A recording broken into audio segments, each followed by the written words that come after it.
चलिए स्टार्ट करते हैं। हम लोग 5th क्लास पे आ गए। सिंस ये सब्जेक्ट बिल्कुल नया है, अपने बेसिक कंसेप्ट पे काम कर रहे हैं, रिवाइज करेंगे अभी जो पढ़े और आज तक का पढ़ा हुआ। आज हमारा बेसिक कंसेप्ट कंप्लीट हो जाएगा। आज तक जो भी डिस्कशन करेंगे वही through out the syllabus 100 marks का मिलने वाला है, इसलिए आराम से आप लोग पढ़ते रहिएगा। आज मैं ऑडियो भी शेयर कर दूंगा, आज तक के क्लास का पूरा सुनते रहना है।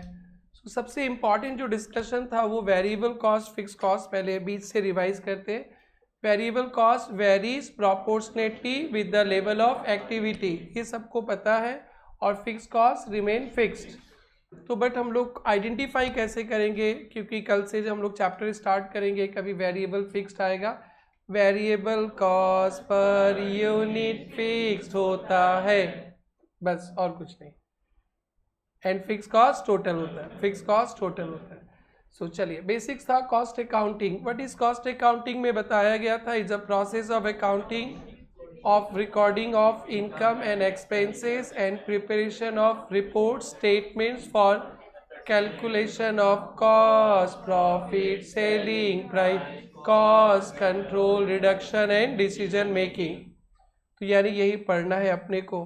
साथ में मैनेजमेंट अकाउंटिंग का भी थोड़ा जानना पड़ेगा। ये भी एक अकाउंटिंग है, but to help management in the field of planning, control, decision making. Management accountant और भी काम कॉस्ट वॉस्ट भी कर लेता है, बट मेनली मैनेजमेंट के लिए है। तो कॉस्ट अकाउंटिंग में आ गए थे, तो कॉस्ट अकाउंटिंग में कॉस्ट पे ही चर्चा है। तो कॉस्ट क्या होता है बताया गया था, monetary measurement of resources used to produce and sell product और rendering of services. It includes actual cost as well as notional cost, that is opportunity cost, imputed cost. Opportunity cost is the highest benefit sacrificed on accepting a particular course of action, और imputed cost भी opportunity cost है, ये भी benefit sacrifice है but no cash outflow। फिर इसके बाद हम लोग चले थे, कॉस्ट का मीनिंग सीखने के बाद 70 मार्क्स एक ही काम करेंगे, calculation of cost of product या सर्विसेज। तो जिसका भी कॉस्ट कैलकुलेट करते हैं ना उसको कहते हैं कॉस्ट ऑब्जेक्ट। कॉस्ट ऑब्जेक्ट पढ़े थे ना, cost object anything for which ascertainment of cost is desired. वो प्रोडक्ट भी हो सकता है, सर्विस भी हो सकता है, डिपार्टमेंट भी हो सकता है। कॉस्ट सेंटर का मतलब हो गया departments where cost is incurred. तो वो प्रोडक्शन डिपार्टमेंट, कोई भी department, accounting department, research department. फिर कॉस्ट यूनिट बताए थे, cost unit is the unit of measurement in which cost is expressed. तो कॉस्ट यूनिट तो आप क्लास 2-3 से जानते हो, बट यहाँ पे आके सर्विस सेक्टर का कॉस्ट यूनिट सीखेंगे, जहाँ पे कॉम्पोजिट होता है, जहाँ पे दो आइटम मिलता है। लाइक होटल में पर room per day, cinema hall देखने गया था जोरिस्मान भाई, पर शो पर टिकट, याद नहीं करना है, सर्विस कॉस्टिंग चैप्टर है वहाँ मिल जाएगा। फिर उसके बाद हम लोग आ गए थे बड़े बड़े बिजनेस में रिस्पॉन्सिबिलिटी असाइन करने के लिए सारे डिपार्टमेंट्स को 3 ग्रुप्स में डिवाइड कर दिया गया है। क्या हो गया, रुको रुको तरुण, क्या हो गया भाई, व्यू ओके, तेरे मेरे बीच में कैमरा है, ओके नाउ कंफर्टेबल। देखो इनको पूरा याद ही है, इन लोग बोला कि सर ये सब निकालने का जरूरत ही नहीं है, ये सब आप कल से निकालना। फिर भी देख लेते हैं किसका किस्मत पे है, निकल ही नहीं रहा। सब कोई प्रे कर रहे कि मेरा नाम ना आए।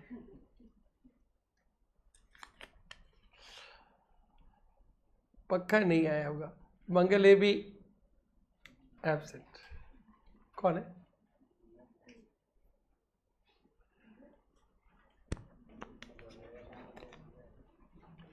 क्लिंटन, यार क्या हो रहा है, जिसका भी नाम लिख के आते वो आते ही नहीं है।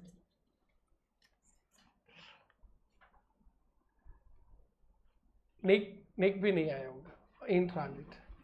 क्या है रे, तुम लोग का सबका नाम सब हटा दिया है क्या? तुम लोग यहाँ से चोरी कर लिया क्या अपना नाम? अंशुल, कृष्ण, तुम ही फंसते हो, कल भी नहीं थे, तुम क्लास में थे तो तुम्हें कॉस्टिंग कुछ आता है? देखो 4 तो डैश हो गए।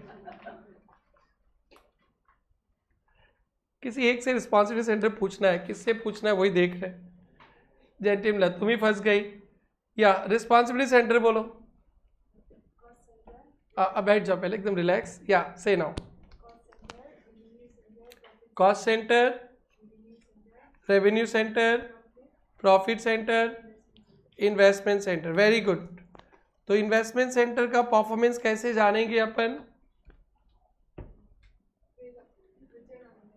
या ROI। ठीक है, चलो। कॉस्ट सेंटर दो टाइप के होते बताया था ना बेटा। कॉस्ट सेंटर दो टाइप के क्या बताया गया था? Standard cost centre, discretionary cost centre. Standard cost centre का मतलब हो गया जिनका इनपुट आउट पर रिलेशनशिप है प्रोडक्शन डिपार्टमेंट, और डिस्क्रिशनरी मतलब वो जिनका कोई आउटपुट वैसे रिलेशन नहीं रहता है, जो सर्विस देता है बेसिकली रिसर्च एंड एडवर्टाइजमेंट। एकदम इंपॉर्टेंट है। ओके, फिर उसके बाद रेवेन्यू सेंटर के department responsible for sales only, उनका एग्जाम्पल बताया गया था, sales department, ticket counter department. Profit centre के manager responsible for profit, that is cost भी, रेवेन्यू भी। डिसेंट्रलाइज ब्रांच था। और इन्वेस्टमेंट सेंटर तो सिस्टर ने बता ही दिया, ROI के लिए, और इन्वेस्टमेंट भी वो डिसाइड करेंगे। इसके बाद हम लोग आ गए थे कॉस्ट के क्लासिफिकेशन पे। क्लासिफिकेशन ऑफ कॉस्ट बताया था, अंशुल तो अंशुल ही है, बट 10 जगह उसका 10 रिलेशन है। तो कॉस्ट भी होता है मटेरियल, लेबर, एक्सपेंसेस, इसके सिवा कुछ नहीं। जो मटेरियल नहीं है, जो लेबर नहीं है, वो क्या है? एक्सपेंसेस। ऑफिसर बाबू, डायरेक्टर को भी क्या बोलना? Labour. Okay, nature element wise यही है। फिर कॉस्ट ऑब्जेक्ट वाइज, अगर आप कॉस्ट ऑब्जेक्ट वाइज क्लासिफिकेशन करते तो यही मटेरियल, लेबर, एक्सपेंसेस या तो डायरेक्ट कॉस्ट बनेगा या इनडायरेक्ट कॉस्ट। अगर कोई खर्चा पर्टिकुलर कॉस्ट सेंटर या कॉस्ट ऑब्जेक्ट के लिए लगा है तो डायरेक्ट कॉस्ट, और एक से ज़्यादा कॉस्ट ऑब्जेक्ट के लिए लगा है तो इनडायरेक्ट। अगर वो मटेरियल है तो direct material, indirect material. Labour है तो direct labour, indirect labour. Expenses है तो direct expenses, indirect expenses. Costing में बड़े प्यार से indirect material, indirect labour, indirect expenses को ओवरहेड कहते हैं। क्या कहते हैं? ओवरहेड। फिर इसके बाद हम लोग क्लासिफिकेशन ऑफ कॉस्ट सीखे थे on the basis of controllability, जिसे कंट्रोल कर सकते कंट्रोलेबल कॉस्ट, और जिसे नहीं कर सकते uncontrollable. Normally fix cost short run पे अनकंट्रोलेबल रहता है, शॉर्ट रन पे। लॉन्ग रन पे तो आप किसी को भी कंट्रोल कर सकते। और वेरिएबल कॉस्ट, आप फिक्स कॉस्ट के बारे में कुछ उल्टा बोल दिया क्या? हाँ, फिक्स कॉस्ट शॉर्ट रन में कंट्रोलेबल नहीं रहता है, लॉन्ग टर्म पे रहता है। किसमें? लॉन्ग टर्म पे। और वेरिएबल कॉस्ट कंट्रोलेबल रहता है। फिक्स कॉस्ट भी कंट्रोल कर सकते हैं, शॉर्ट पीरियड पे नहीं, लॉन्ग रन पे। उसके बाद क्या बताए थे? On the basis of behaviour 4 cost मिलेंगे, बट पहला 3 तो एकदम हिला के रखेगा आपका costing FM। Variable cost varies proportionately with the level of activity, और इसे पहचानेंगे कैसे? पर यूनिट होता है, टोटल में चेंज होगा प्रोपोर्शनेटली। और फिक्स कॉस्ट के बारे में बताया गया था, which remain fixed up to certain capacity, इसीलिए फिक्स कॉस्ट को प्यार से कैपेसिटी कॉस्ट कहते हैं। फिक्स कॉस्ट के बारे में बहुत अच्छा अकाउंटिंग पे डिस्कशन सीखेंगे। एब्जॉर्प्शन कॉस्टिंग एक टर्म मिलेगा आप लोगों को। फिक्स कॉस्ट शॉर्ट रन पे तो फिक्स रहता है, लॉन्ग रन पे फिक्स कॉस्ट भी चेंज होता है। कंट्रोलिंग पर्पस के लिए फिक्स कॉस्ट को अवॉइडेबल, अनअवॉइडेबल भी बोलते हैं। जब फिक्स कॉस्ट को आप अवॉइड नहीं कर सकते हो तो उसको बोलते हैं अनअवॉइडेबल कमिटेड फिक्स कॉस्ट, और अवॉइड कर सकते हो तो उसको बोल सकते हैं अवॉइडेबल डिस्क्रिशनरी फिक्स कॉस्ट। और भीड़ में कैसे पहचानेंगे? हमेशा फिक्स कॉस्ट टोटल होता है, जिंदगी में कभी भी फिक्स कॉस्ट पर यूनिट नहीं होता। अपन कैलकुलेट करते हैं कॉस्ट कैलकुलेट करने के लिए, जिसको बोलते हैं एब्जॉर्प्शन रेट, जो हम लोग आज सीखने वाले हैं कुछ देर बाद। और उसके बाद सेमी वेरिएबल कॉस्ट मिक्सचर होता है, जिसमें फिक्स और वेरिएबल दोनों हमारा पूरा ज़िंदगी चला जाएगा 200 to 250 आवर्स कॉस्ट कैलकुलेट करने के लिए। तो हमें फिक्स और वेरिएबल अलग अलग चाहिए, तो ब्रेकअप पार्टी कर देंगे सेमी वेरिएबल कॉस्ट को। कैसे करेंगे? Variable cost per unit is equal to change in cost by change in level of activity, और ये वेरिएबल कॉस्ट मिल जाएगा।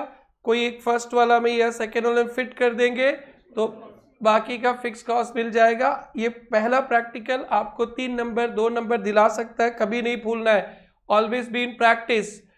सेमी फिक्स कॉस्ट एक फिक्स कॉस्ट है which increases by fixed amount after particular range, छोटे छोटे range जो आपके बस का पूरा हायर चार्जेस, ये क्या है? Fix semi fix cost. और क्या बोला था? पार्किंग चार्जेस, एक घंटा का 50 रुपीज लगता है, तो वो भी क्या है? सेमी फिक्स कॉस्ट हो गया। और क्या बताए थे? फंक्शनल तो आज पढ़ेंगे ना, चलिए चलिए पढ़ते हैं।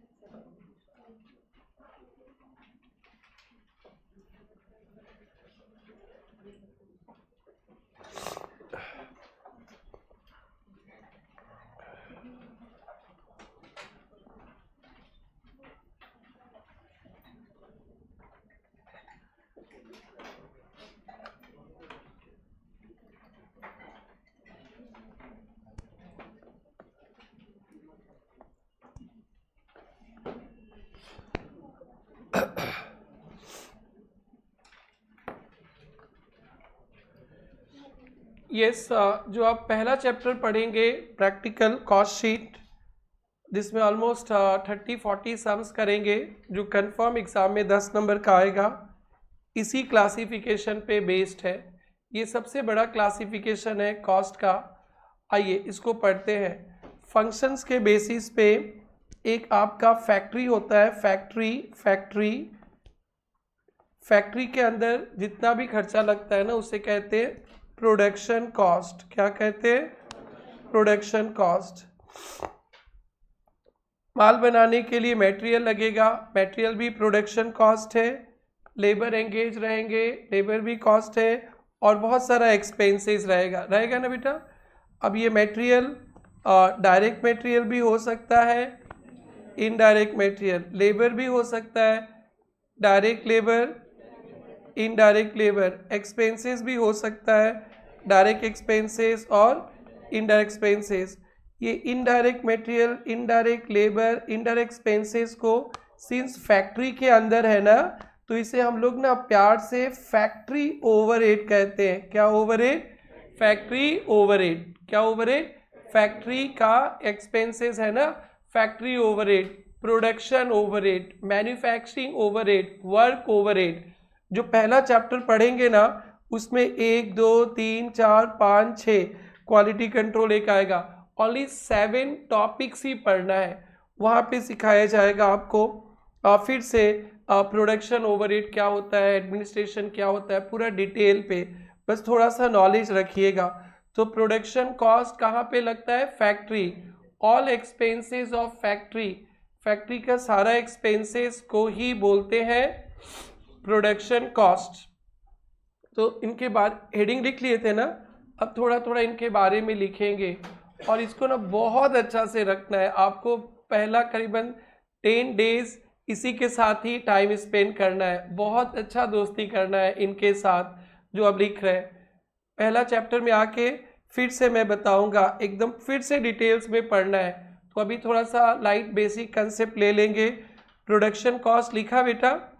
All expenses of factory, all expenses of factory, all expenses of factory, that is direct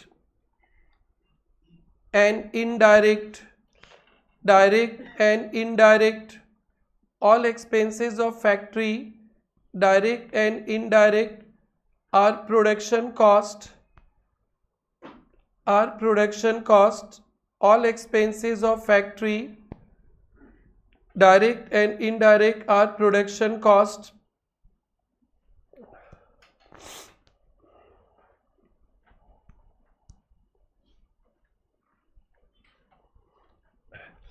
factory के अंदर मटेरियल लगेगा, लेबर लगेगा, एक्सपेंसेस लगेगा, उसमें से direct material, direct labour, direct expenses, direct cost ना बहुत ज़्यादा होता है किसी भी प्रोडक्ट में ना, डायरेक्ट कॉस्ट ज़्यादा लगता है और इनडायरेक्ट कॉस्ट कम। तो हम लोग direct material, direct labour, direct expenses को ना जोड़ के प्राइम कॉस्ट कहते हैं। एक टर्म ध्यान रखना, एक प्रोडक्ट का जो सबसे ज़्यादा खर्चा, major portion of expenses direct material, direct labour, direct expenses होता है, तो दिस इज प्राइम कॉस्ट, ये प्राइमरी कॉस्ट हो गया। और फिर फैक्ट्री के अंदर indirect material, indirect labour, indirect expenses भी लगेगा, indirect material, indirect labour, indirect expenses भी लगेगा। उसको उसका अमाउंट बहुत कम रहता है, बहुत छोटा रहता है, उसे हम लोग फैक्ट्री ओवरहेड भी बोलते हैं, या प्रोडक्शन ओवरहेड भी बोलते हैं, या वर्क ओवरहेड भी बोलते हैं, या मैन्युफैक्चरिंग ओवरहेड भी बोलते हैं। समझ में आया? ये फैक्ट्री के अंदर मटेरियल लगेगा तो या तो डायरेक्ट मटेरियल होगा या तो इनडायरेक्ट। सिमिलरली लेबर के साथ direct wages, indirect wages, expenses के साथ भी डायरेक्ट एक्सपेंसेस, इनडायरेक्ट एक्सपेंसेस। तो प्रोडक्शन कॉस्ट में डायरेक्ट डायरेक्ट डायरेक्ट अलग कर देंगे और ये considerable portion of A product का कॉस्ट का पार्ट है, तो कॉस्ट अकाउंटेंट इसको एकदम सर के ऊपर रखते। कंट्रोल वगैरह करने पे ना डायरेक्ट वाला पे ज़्यादा ध्यान देते, क्योंकि वहीं तो खर्चा ज़्यादा लगा, छुटमुट खर्चा पे तो क्या ध्यान देना। प्रीना टूरिस्ट में चाय पानी समोसा का खर्चा लगता है 3 मेंबर्स, उसको कंट्रोल क्या करना है तो स्टडी मेट पे करना। एक एक बच्चा पे 10-10 हज़ार का बुक लगता है, 15 हज़ार का बुक लगता है, एक एक स्टाफ पे 100 रुपया का महीना में खर्चा होता है चाय का, उसको कंट्रोल करने का जरूरत है क्या? बोलो भाई। तो खर्चा करने का जरूरत है तो ओम बाबा को जो स्टडी मेट देंगे 15-20 हज़ार का, हाँ उसमें खर्चा करने का कोशिश करो। समझ में आ रहा है भाई लोग? भाई समझ में आ रहा है? तो फैक्ट्री के अंदर जो खर्चा लगेगा वो मटेरियल, लेबर, एक्सपेंसेस, तो direct material, direct wages, direct expenses को क्या बोलेंगे? Prime cost. Direct material statement ही बनाना है आप लोग को ऐसा पूरे सिलेबस में। डायरेक्ट वेजेस, डायरेक्ट एक्सपेंसेस को बोलना क्या कॉस्ट? Prime cost. ये प्राइम कॉस्ट हो गया। इसमें फैक्ट्री का तो और भी तो खर्चा लगेगा ना, इनडायरेक्ट लगेगा ना भाई। इनडायरेक्ट फैक्ट्री का बात कर रहे हैं अभी, ऑफिस में नहीं पहुंचना है। फैक्ट्री के अंदर इनडायरेक्ट मटेरियल भी लगेगा, इनडायरेक्ट लेबर भी लगेगा, इनडायरेक्ट एक्सपेंसेस, इसको हम लोग इकट्ठे क्या बोलते हैं? Factory overhead. क्या बोलते हैं? Factory overhead. तो ये आपका फैक्ट्री तक का सारा खर्चा हो गया, फैक्ट्री तक का। अभी प्रोडक्ट का टोटल कॉस्ट निकलेगा, बड़े फैक्ट्री के अंदर का खर्चा हो गया, ऑफिस का भी आएगा, सेलिंग का भी आएगा, R&D आएगा, सब कुछ। तो फैक्ट्री तक का खर्चा को हम लोग बोलते हैं वर्क कॉस्ट या फैक्ट्री कॉस्ट। फैक्ट्री कॉस्ट भी बोल देते, फैक्ट्री कॉस्ट। फैक्ट्री तक खर्चा लगा है तो इसको हम लोग वर्क्स कॉस्ट भी बोल देते। वर्क का मतलब ही फैक्ट्री होता है या फैक्ट्री कॉस्ट। तो प्रोडक्शन कॉस्ट में आपका इतना सारा आइटम्स आ जाता है। तो लिखते हैं बेटा, क्या लिखे हैं? All expenses of factory, that is direct indirect. फिर लिखना that is material, labour and expenses, that is material, labor and expenses, material, labor और expenses। क्लियर? अब ये फटाफट ये स्टेटमेंट बना लीजिए आप लोग। Direct material, direct wages, direct expenses.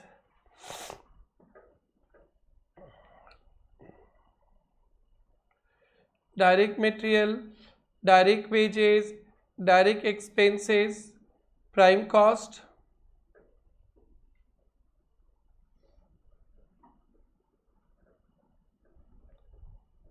Factory overhead में indirect material, indirect labour, indirect expenses, works cost या फैक्ट्री कॉस्ट, इसको वर्क्स कॉस्ट या फैक्ट्री कॉस्ट कहते हैं, फैक्ट्री तक का खर्चा।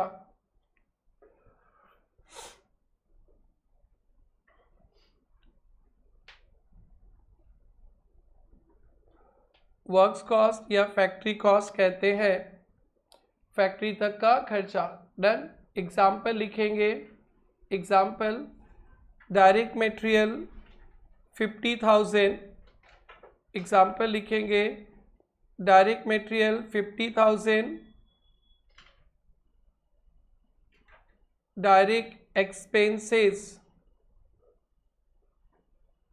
10,000, direct wages 30,000, factory overhead 12,000, factory overhead 12,000। अब एक कॉस्ट स्टेटमेंट बना देंगे हम लोग। बोलिए, कॉस्ट स्टेटमेंट आप भी बना सकते हो, मैं भी बना रहा हूँ, साथ साथ बना लेते हैं। डायरेक्ट मटेरियल कितना है? 50,000, डायरेक्ट वेजेस पहले लिखना, सीक्वेंस चेंज नहीं करना। डायरेक्ट वेजेस 30,000 और डायरेक्ट एक्सपेंसेस 10,000, सबको जोड़ के प्राइम कॉस्ट आता है 90,000। और indirect material, indirect labour, indirect expenses, factory overhead कितना? 12,000। तो ये आ गया वर्क्स कॉस्ट या फैक्ट्री कॉस्ट।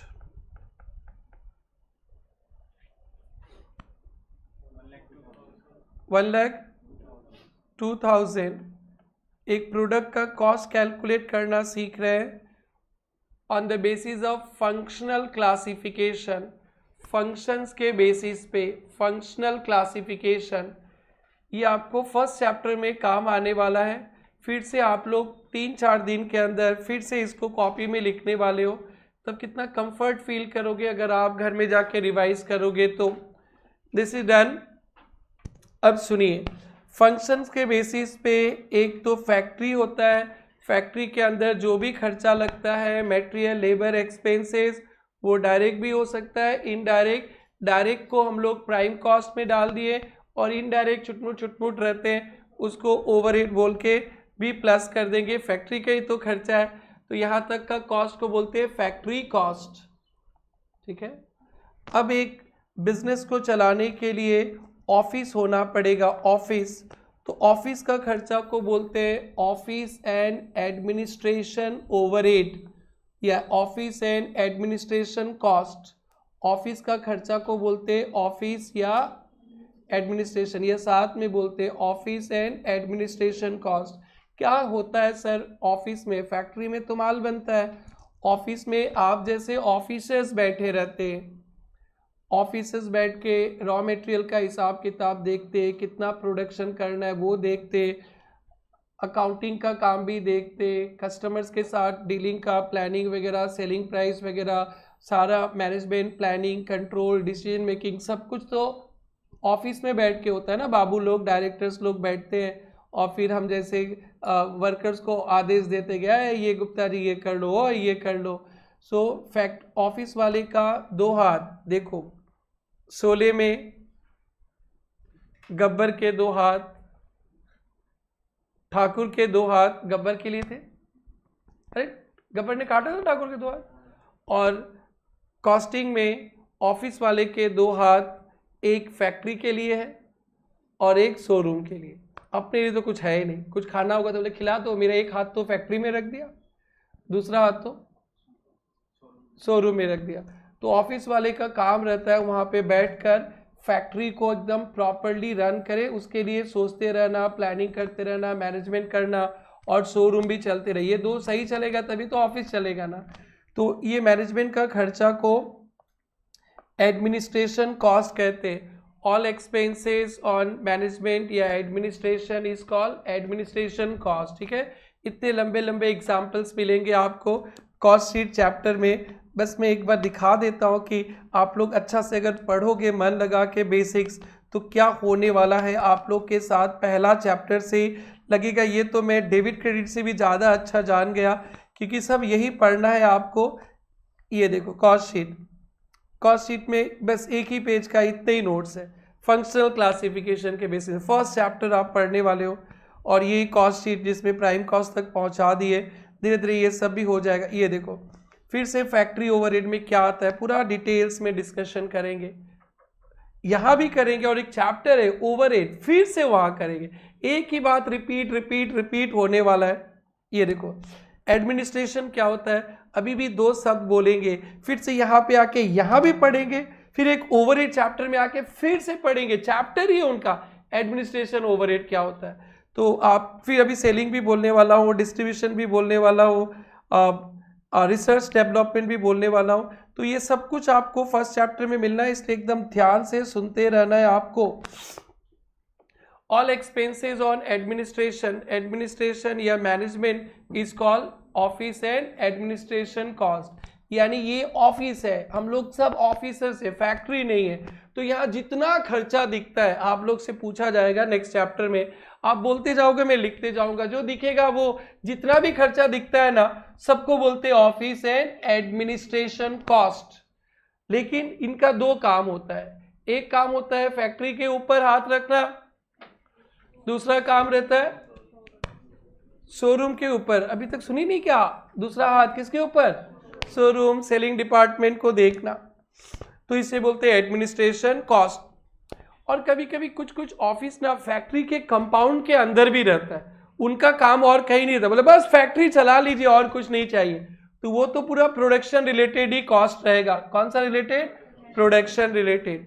तो ऑफिस का एक तो जनरल ऑफिस रहता है, फैक्ट्री है आमीन गांव में, ऑफिस है जीएस रोड में 16-17 फ्लोर कोई बिल्डिंग बन रहा है उस पर, और शोरूम कहीं और है, तो वहां पे बैठ के जनरल काम करते हैं, तो वो दो जगह जाएगा। और फैक्ट्री के अंदर भी ऑफिस रहता है जो पूरा फैक्ट्री का डे टू डे ऑपरेशन, तो वो तो प्रोडक्शन कॉस्ट हो जाता है, क्या हो जाता है। और जीएस रोड में जो 16 फ्लोर पे या कोलकाता में पार्क स्ट्रीट में 21 फ्लोर पे ऑफिस है, और कहीं कहीं फैक्ट्री है जिसमें आप लोग बैठेंगे, क्या पता आप लोग टाटा स्टील के 21st फ्लोर पे बैठेंगे।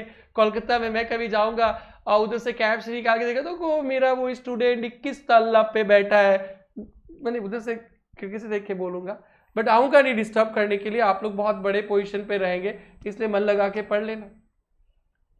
तो वो जनरल मैनेजमेंट हो गया, क्या हो गया। और फैक्ट्री के अंदर भी तो ऑफिस हो सकता है, तो वो प्रोडक्शन का ही रहेगा। सो एडमिनिस्ट्रेशन कॉस्ट के बारे में लिखेंगे,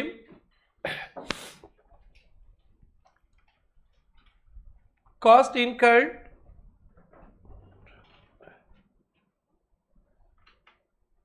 in office, cost incurred in office for administration oblique management of business, cost incurred in office for administration oblique management of business,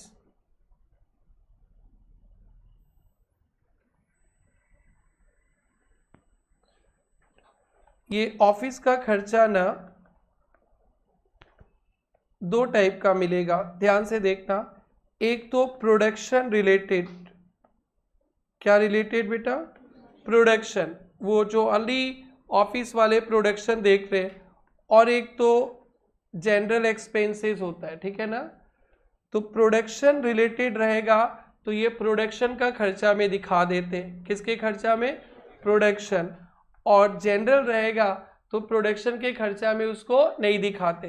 पुराने ज़माने में आज से 10 साल 15 साल पहले ना ऑफिस एक्सपेंसेस को हमेशा कॉस्ट ऑफ प्रोडक्शन में दिखाते हैं।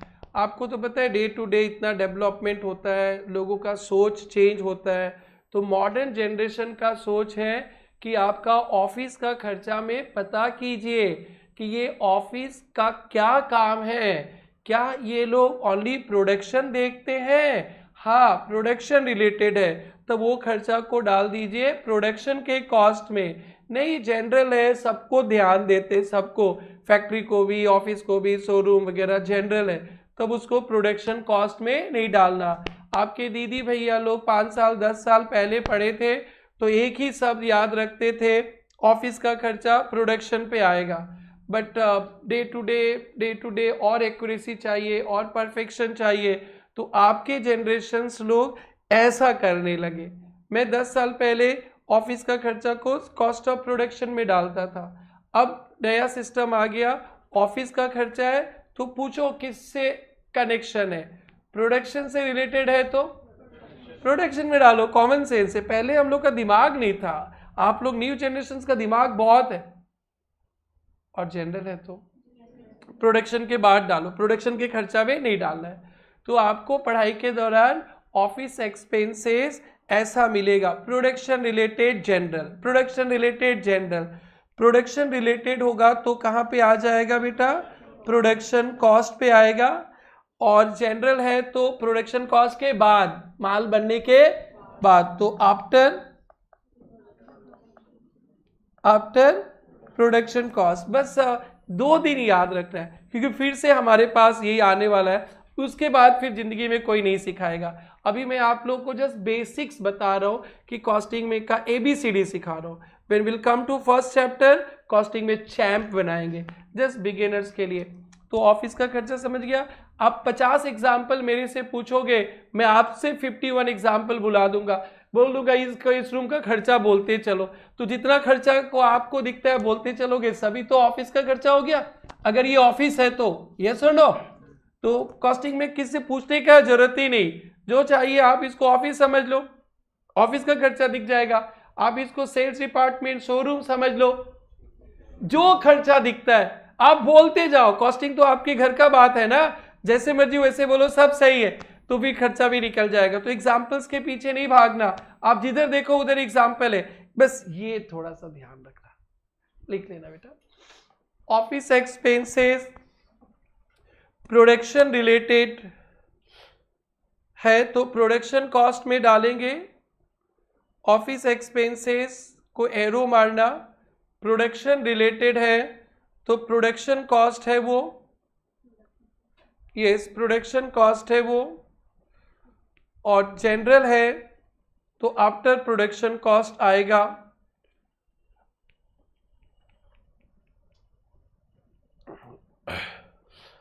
After production cost, production cost के बाद उसे दिखाएंगे। एग्जाम्पल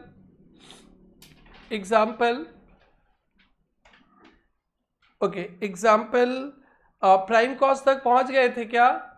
प्राइम कॉस्ट के बाद फैक्ट्री का खर्चा भी प्लस करना सीख गए थे क्या? वर्क्स कॉस्ट फैक्ट्री कॉस्ट तक पहुंच गए थे क्या? और ये भी एडमिनिस्ट्रेशन का कॉस्ट भी जोड़ देंगे तो आ जाएगा प्रोडक्शन कॉस्ट। एडमिनिस्ट्रेशन का कॉस्ट भी जोड़ देंगे तो क्या आ जाएगा बेटा? Production cost. एग्जाम्पल लिखेंगे, direct material 70,000, direct wage 50,000,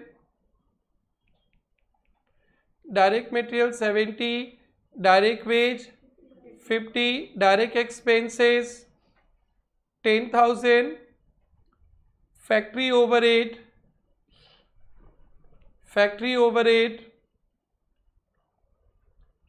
16,000, office expenses factory overhead कितना लिखा? 16। ऑफिस एक्सपेंसेस 20,000, ब्रैकेट में 12,000 production related. Office expenses 20,000, bracket में 12,000 प्रोडक्शन रिलेटेड, बोर्ड पे देखिए कॉस्ट स्टेटमेंट बना रहा हूं मैं।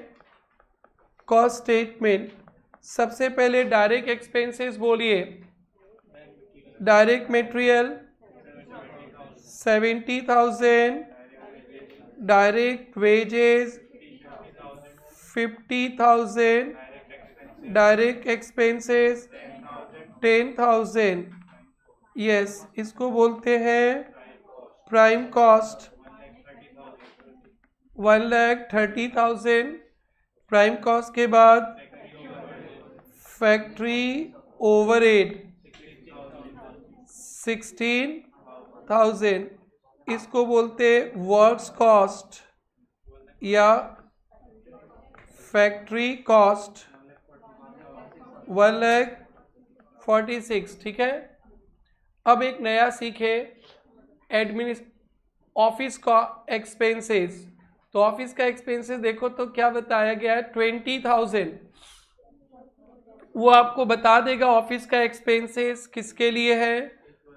ऑफिस का एक्सपेंसेस प्रोडक्शन रिलेटेड है क्या, तो वो वाला भी office expenses production related. Production का कॉस्ट जान रहे, प्रोडक्शन रिलेटेड 12,000।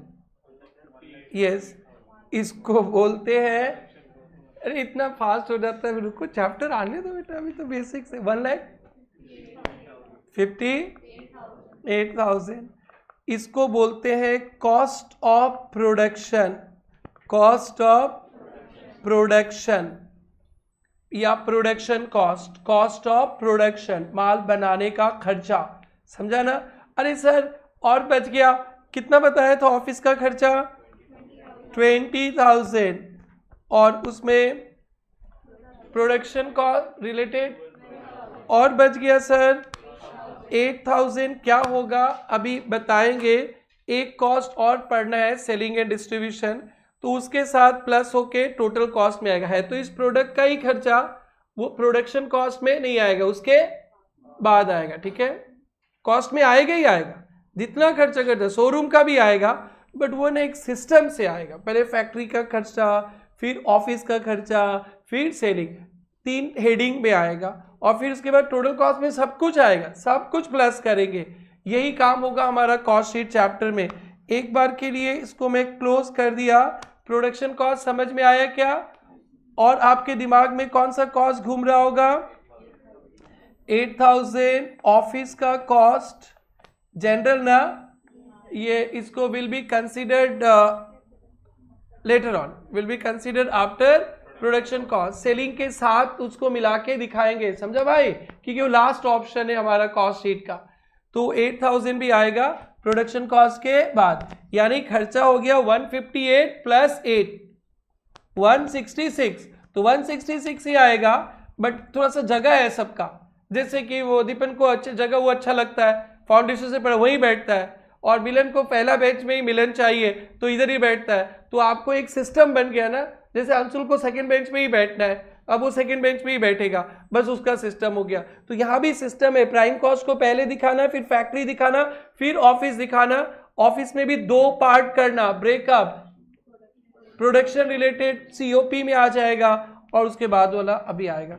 ठीक ठाक है, पक्का या ठीक है। कॉस्ट ऑफ प्रोडक्शन, चलो छाप लो, छापो छापो।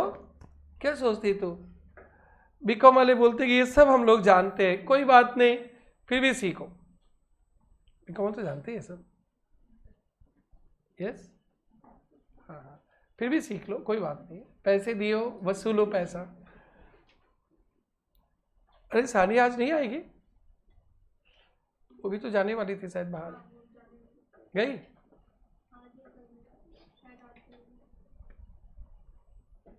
मन लग रहा है तुम्हारा अकेले, फिर देरी से बात कर लो। अभी सर बहुत दिन दिखा नहीं क्लास में, फीवर हो गया, नींद नहीं खुलता सुबह। देखो एक फीवर वाले भैया टेस्ट भी दे रहे, दैट्स गुड।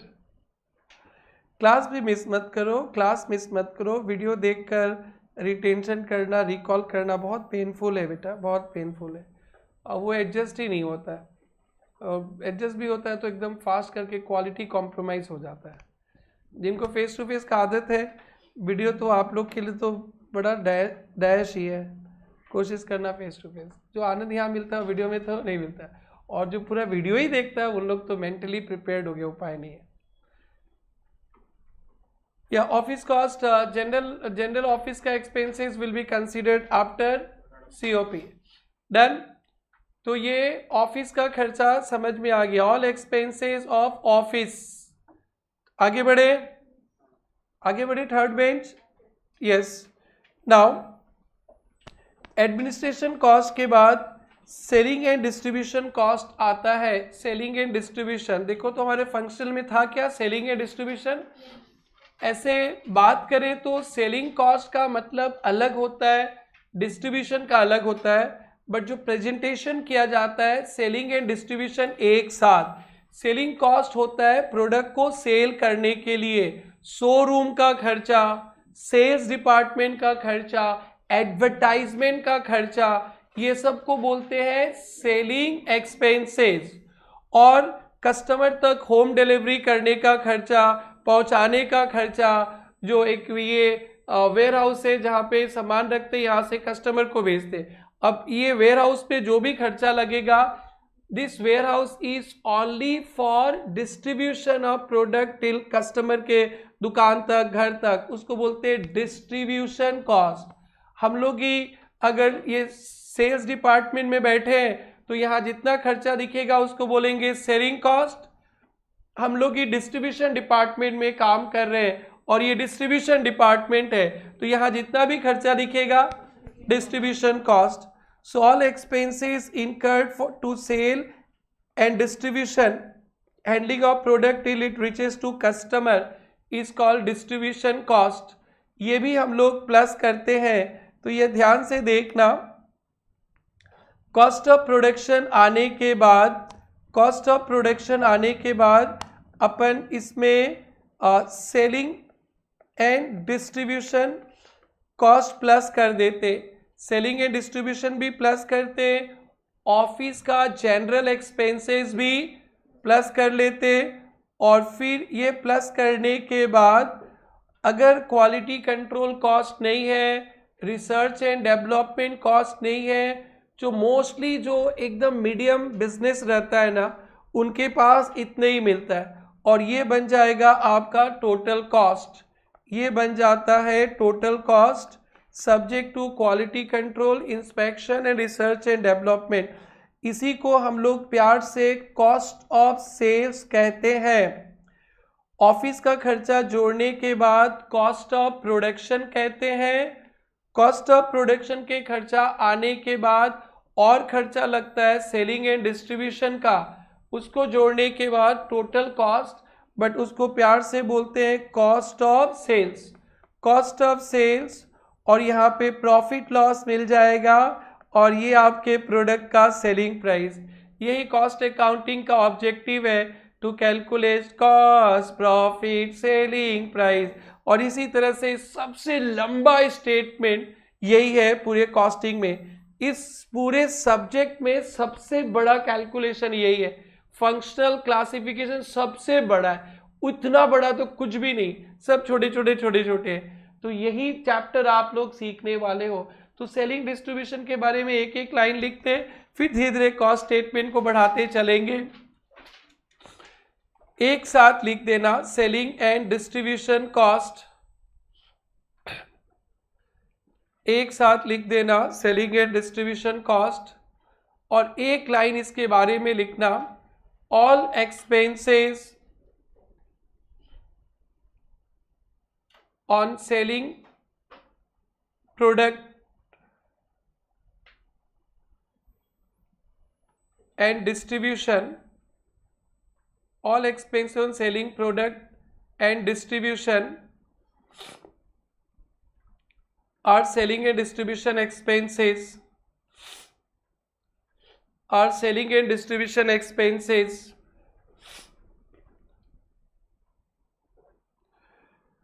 जितने खर्चा related to selling of product और सर्विसेज भी, सेल्स डिपार्टमेंट का खर्चा, एडवर्टाइजमेंट का खर्चा, सेल्समैन को कमीशन देते वो खर्चा, शोरूम का खर्चा, ये सब क्या है? Selling expenses. एग्जाम्पल्स इसलिए नहीं लिखना है यहाँ पे क्योंकि हम लोग कॉस्ट शीट में पढ़ेंगे और वहाँ पे हमारे पास क्वेश्चंस ही क्वेश्चंस रहेंगे, ये कौन सा खर्चा, ये कौन सा खर्चा, वहाँ पे लिखेंगे फिर से। और डिस्ट्रीब्यूशन का क्या बेटा? कंज्यूमर तक पहुँचाने का। पिज़्ज़ा हट से पिज़्ज़ा ऑर्डर करने से क्या होता है? अरे इंस्टीट्यूट में उस दिन भेजा था ना, तुम तो खाने नहीं आए थे पिज़्ज़ा, दूर रहते हो, बाकी का चारुल खाई थी पिज़्ज़ा, तुम्हारे हिस्सा कभी चारुल खा ली थी, दीपन खा लिया था, अच्छा तरुण को भी मिला था, सब तुम लोग का पिज़्ज़ा खा लिया हो, मांग लेना उनसे, बोले मेरा वाला पिज़्ज़ा वापस करो खरीद के। सो वो डिस्ट्रीब्यूशन कॉस्ट है। क्या है बेटा? Distribution cost. और सेलिंग एंड डिस्ट्रीब्यूशन को भी प्लस कर देंगे तो टोटल कॉस्ट, या उसको प्यार से क्या बोलते हैं बेटा? कॉस्ट ऑफ सेल्स बन जाता है, कॉस्ट ऑफ सेल्स। एग्जाम्पल लिखेंगे, prime cost 1,50,000, prime cost 1,50,000, factory overhead,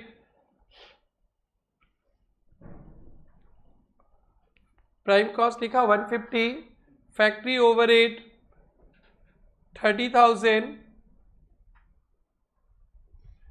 administrative overhead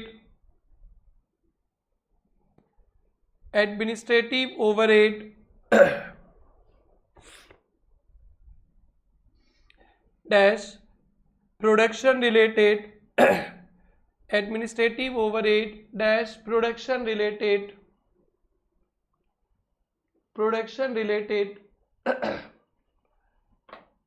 10,000, general 7,000, production 10,000, general 7,000, selling and distribution overhead selling and distribution overhead 20,000, profit selling and distribution 20,000, profit 11,000, profit 11,000। अब आराम से board पे देखिए, मेरे को कॉस्ट स्टेटमेंट बनाना है functional classification से। बोलते चलिए, सबसे पहले direct material, direct wages, direct expenses को क्या बोलते हैं? प्राइम कॉस्ट 1,50,000, प्राइम कॉस्ट आने के बाद फैक्ट्री ओवरहेड 30,000, इसको बोलते वर्क्स या फैक्ट्री कॉस्ट 1,80,000। उसके बाद ऑफिस का खर्चा आएगा, office overhead production related 10,000, production का खर्चा हो गया 1,90,000, इसको बोलेंगे कॉस्ट ऑफ प्रोडक्शन। डन। उसके बाद और ऑफिस का एक्सपेंसेस है जनरल,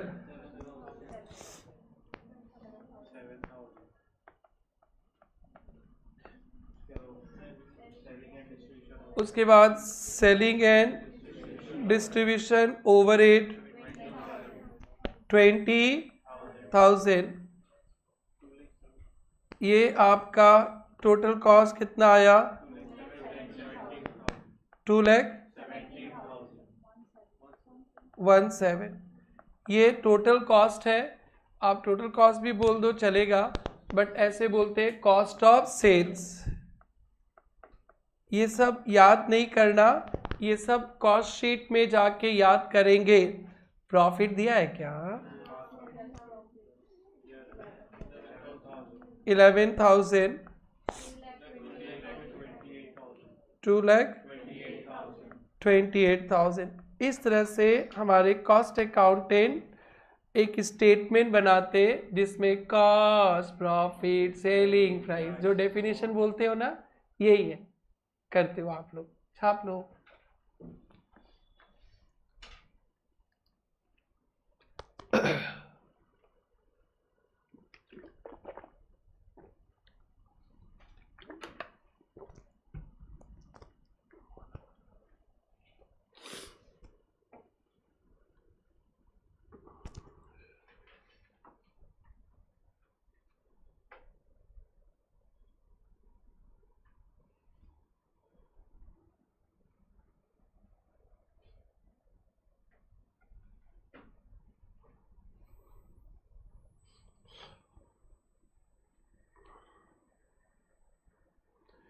ऋतिक भाई समझ में आ रहा है?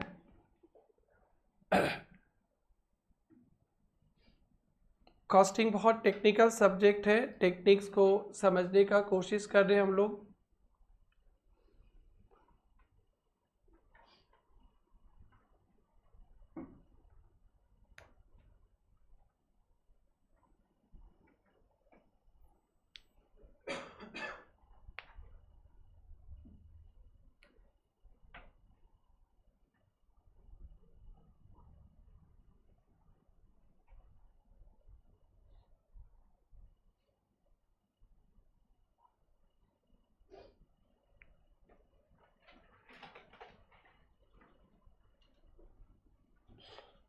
ये आ गया ना कैलकुलेशन करके इतना।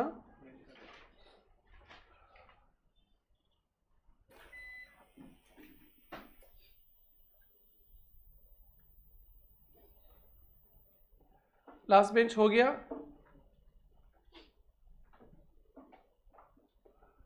Selling and distribution overhead, discount मत लिख देना भाई लोग।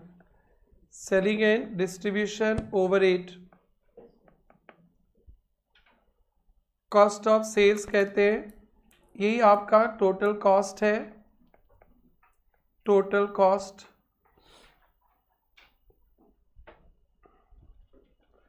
प्रॉफिट प्लस कर देंगे, लॉस होता है तो लॉस माइनस हो जाता है, और कभी कभी सेल्स दे दिया रहेगा तो प्रॉफिट बैलेंसिंग फिगर हो जाएगा। छोड़े इसको। ये क्लासिफिकेशन फंक्शनल बेसिस पे जो काम करते वो सिखा रहे हैं। कल बिहेवियर के बेसिस पे काम करना सिखाए थे। रिसर्च एंड डेवलपमेंट कॉस्ट छोटे छोटे बिजनेस पे नहीं मिलेगा। जो बड़े बिजनेस होते, मार्केट के लीडर है, कंटिन्यूसली रिसर्च करते। रिसर्च में होता है कि कोई प्रोडक्ट का फॉर्मूला, नया कंसेप्ट, नया फॉर्मूला, या प्रोडक्शन करने का तरीका में कुछ इम्प्रूवमेंट करना, या माल बेचने का तरीका में भी रिसर्च करना। सेलिंग भी तो बहुत इम्पॉर्टेंट है ना। तो रिसर्च प्रोडक्शन रिलेटेड भी हो सकता है कि मेथड ऑफ प्रोडक्शन इम्प्रूव करे, क्वालिटी और प्रोडक्ट का इम्प्रूव करे, तो वो प्रोडक्शन कॉस्ट हो जाएगा। क्या हो जाएगा?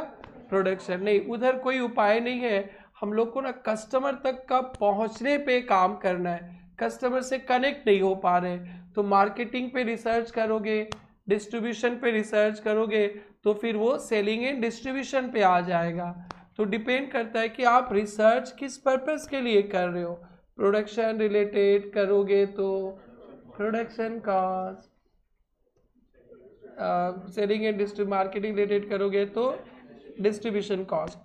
बट ये हम लोग को तो मिलेगा ही, बट ये जनरल लोगों के पास नहीं दिखेंगे, आम जनता के पास नहीं रहता है। तो वो बहुत लीडर्स, बहुत एकदम मतलब समझ में आ गया ना, एकदम मार्केट के लीडर्स है, उन लोग के पास ही रहेगा। तो ये वाला खर्चा कभी आपको मिल सकता है, कभी नहीं मिल सकता है, बट बड़े बड़े लेवल पे ये खर्चा दिखेगा। छोटे छोटे इंडस्ट्रीज पे ये खर्चा नहीं दिखेगा। जो चलती चलते के नाम गाड़ी, उसी में चलो, कहाँ रिसर्च करेंगे, खाने का ही पैसा नहीं है, रिसर्च कहाँ करेंगे। तो ये भी हम लोग पढ़ने वाले, रिसर्च एंड डेवलपमेंट।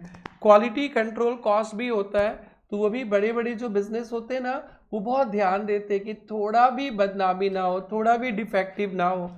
आप कोई 5 स्टार होटल में चले जाओ, कुछ भी खाना में गड़बड़ हुआ ना, तो आपका तो मतलब एकदम राजा बाबू की तरह उन लोग रिस्पेक्ट देने लगेंगे कुछ कंप्लेन करो तो, क्योंकि उनको तो मतलब 1% भी कंप्लेन नहीं सुनना है, मतलब काम ही नहीं करना है ऐसे। और कोई ऐसे चलती इधर उधर होटल में चले जाओ और कुछ कंप्लेन करो तो उठा के तुमको ही पटक देगा, बोले साहब सब ठीक था आपका ही ऐसा है, ठीक है। वो लोग अपना बात ही नहीं मानता है, नहीं मानता है, यस। और 5 स्टार में चले जाओ तो उसके बाद तो एकदम sir sir sir sir sir sir. अभी डिब्रूगढ़ से मैं आ रहा था पूजा छठ पूजा से, फ्लाइट में मेरे को तो पता ही है कि वो मिल नहीं मिलता है डिब्रूगढ़ से गुवाहाटी, तो हाँ बिस्किट शॉर्ट ड्यूरेशन है, बिस्किट मिलता है। और मेरा स्टूडेंट ही है, वो टिकट ले लिया था और बुकिंग भी कर दिया था वेजिटेरियन। अब मेरे को पता ही कि मिल मिलेगा नहीं। अब मेरी बेटी तो पढ़ ली खाना मिलेगा खाना मिलेगा, उनको तो प्लेन का खाना अच्छा लगता है और वो लोग दिए ही नहीं, वो तो बिस्किट दे दिया। फिर बोले पापा आप तो बोले थे मिलेगा, हम तो पूरा मूड बना लिया था। तो फिर हम उनको बोला देखिए यहाँ तो लिखा हुआ है, तो सर सर सर सर करते करते इतना बिस्किट दे दिया इतना बिस्किट दे दिया, जूस दे दिया, कॉफ़ी दे दिया, आप सब लीजिए, खाना नहीं है सर प्लीज़ माफ़ कर दीजिए, हमने लिखा है यहाँ पे। तो फिर सॉरी सॉरी सर, तो 50 बार तो सॉरी बोला। एक एक पैकेट कुकीज़ देता है ना, वो तो इतना सारा दे दिया, कॉफ़ी भी पिला दिया, जूस भी दे दिया, बाकी का सब कोई देख रहे बोलेगा हमक तो एक कुछ दिया ना कल बिस्किट दी से। तो बड़े बड़े लेवल पे ना उन लोग को ना थोड़ा भी डिफेक्ट नहीं जाना है बाहर, और चले जाए ना उनके लिए बहुत बड़ा पाप है। मतलब कभी ऐसा होना ही नहीं चाहिए कि कुछ गलती कस्टमर नोटिस करे। So they spend more on quality control. और उन लोग पता नहीं टिकट भेज दिया था, वो कोऑर्डिनेशन लेक ऑफ कोऑर्डिनेशन था, गलती तो होता ही नहीं, हो गया तो आप जमाई राजा बन जाएंगे। क्या बन जाएंगे? जमाई राजा। सो दे स्पेंड मोर मोर मोर। आप लोग को तो पता ही है कि आईफोन वगैरह में डिफेक्ट हो जाता है तो मतलब एकदम इमीडिएटली रिप्लेस करना, ऐसा कुछ कुछ होता है ना सर, हो जाता है। और ऐसे छुटमुट खरीदे बोलेगा आप ही अच्छा से नहीं चलाया, पेंसिल आपका ही गलती है वगैरह वगैरह, आपको ही सुना देगा और धक्का मार के बाहर फेंक देगा। और उधर चले जाओ तो चाय कॉफी सब कुछ, मतलब दे spend more on quality control, वो भी कॉस्ट में। तो ये फंक्शनल क्लासिफिकेशन है, ये हमारा फर्स्ट चैप्टर होने वाला है। थोड़ा भी अगर आप मेरे को बता दो कि प्राइम कॉस्ट क्या है तो उस चैप्टर दिल गदगद हो जाएगा। एक बार ट्राई करें, क्या होता है बेटा कॉस्ट स्टेटमेंट में? Direct material, direct wages, direct expenses, prime cost. Factory के indirect material, indirect labour, indirect expenses, factory overhead जोड़ने के बाद वर्क्स कॉस्ट, फैक्ट्री कॉस्ट, उसके बाद ऑफिस का खर्चा, प्रोडक्शन रिलेटेड है तो प्रोडक्शन कॉस्ट में आ जाएगा, अदरवाइज आफ्टर प्रोडक्शन, जनरल होगा तो आफ्टर प्रोडक्शन। तो कॉस्ट ऑफ प्रोडक्शन हो गया, ऑफिस का खर्चा जोड़ के, फिर क्या था बेटा? सेलिंग एंड डिस्ट्रीब्यूशन जोड़ के कॉस्ट ऑफ सेल्स, और प्रॉफिट जोड़ के sales. Yes that's it. Research and development छोड़ दो, अभी कुछ नहीं करना है। देखो तो लास्ट क्लासिफिकेशन और भी मिलेगा अपने को, classification of cost on the basis of normality. कितना नंबर पहुंच गया था भाई? खत्म ही नहीं होता है। कंट्रोल हो गया था क्या? 6 का कौन सा नंबर? डी, एफ, ई, हाँ ई के बाद एफ आएगा। 6 का एफ लिखना।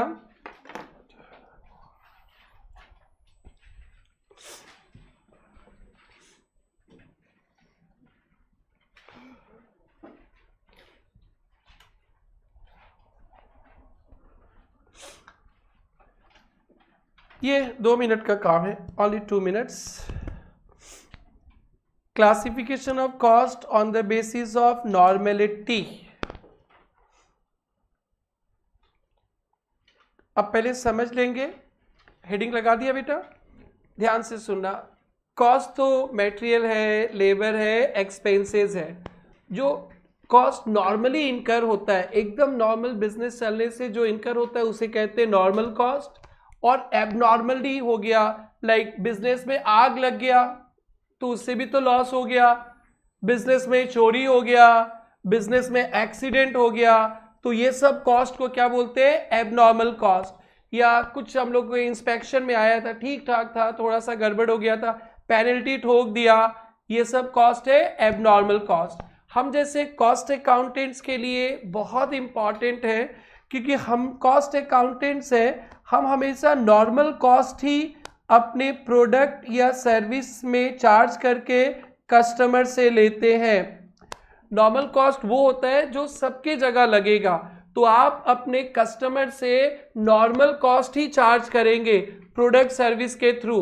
अगर आपने कुछ डिफेक्टिव, आपने मशीन ठीक से बंद नहीं किया, मशीन में डैमेज हो गया, ब्रेकडाउन हो गया, उसके कारण 50,000 रुपया खर्चा हो गया, अगर आप वो कस्टमर से चार्ज करेंगे तो बाजू वाले दुकानदार तो ब्रेकडाउन नहीं किया, बाजू वाले दुकानदार के पास तो वो 50,000 खर्चा नहीं लगा, तो आपके कस्टमर तो बाजू वाले दुकान में चले जाएंगे ना।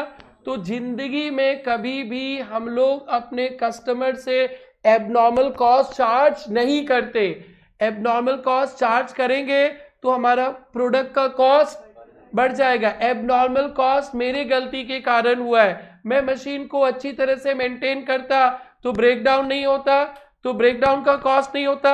मेरा कॉम्पिटिटर है ओम भाई, साइड में फैक्ट्री ओम भाई का, वो एकदम ध्यान देते, अपना ध्यान कम, मशीन का ध्यान ज्यादा, तो उनके मशीन का ब्रेकडाउन नहीं होगा, तो वहां पे खर्चा नहीं होगा, तो उनके प्रोडक्ट का दाम कम हो जाएगा, कॉस्टिंग सेलिंग प्राइस भी कम।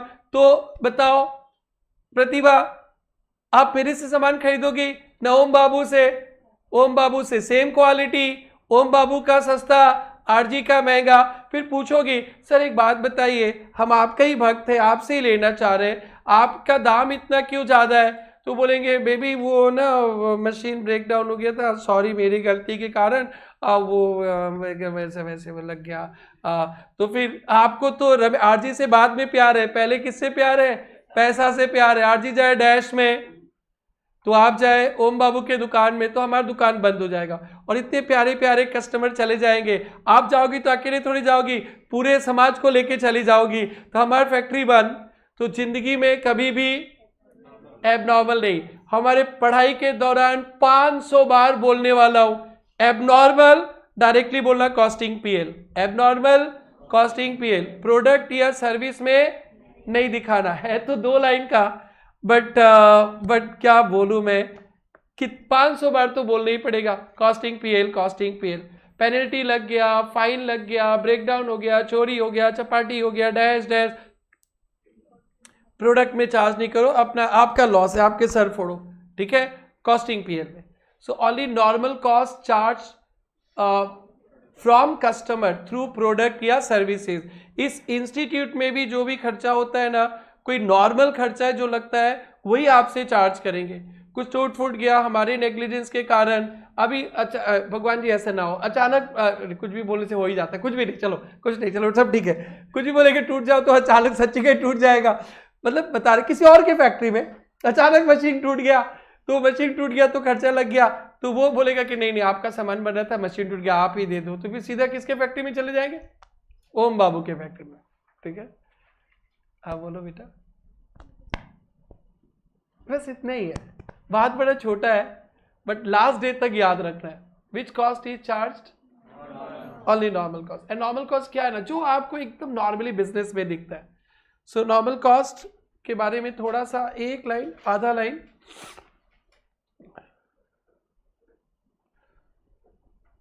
नॉर्मल कॉस्ट के नीचे कॉस्ट नॉर्मली इनकर्ड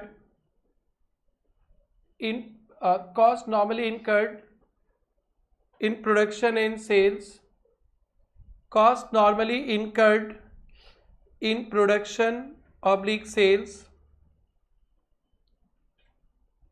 फिर नीचे उसी के नीचे लिखना charge to product oblique services always, charged to product oblique services always, charged to product oblique services always। Normal cost is charged to product oblique services। Abnormal cost incurred under abnormal situations, cost incurred under abnormal situations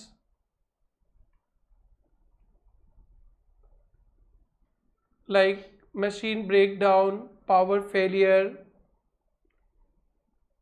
theft, fire, machine break down, power failure, penalty, penalty, penalty लिखना, penalty, machine break down, power fail, penalty, theft,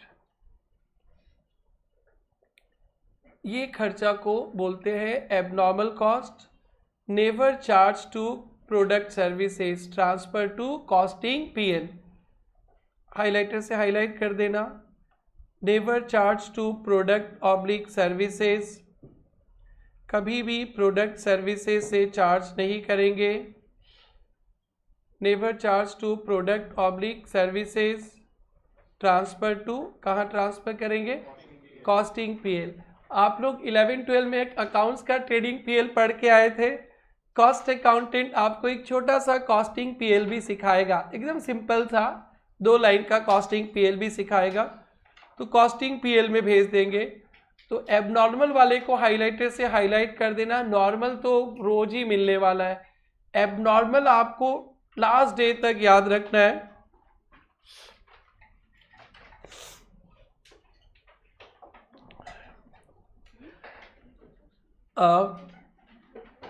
लिख लिया बेटा, transfer to costing PL, profit and loss account. एक दो example लिख लो ना। क्या लिखा था, मशीन ब्रेकडाउन बहुत मिलता है ये, और पावर फेलियर भी बहुत दिखने मिलता है अपने को क्वेश्चंस पे आगे, और पेनल्टी। और हॉल ब्रदर, हॉल कहाँ दिखाएंगे एबनॉर्मल कॉस्ट को, कॉस्टिंग पीएल, नॉर्मल कॉस्ट को तो प्रोडक्ट सर्विस में दिखाएंगे। And the last classification, classification of cost for managerial decision making, heading दे देना, classification of cost for managerial decision making, classification of cost for managerial decision making.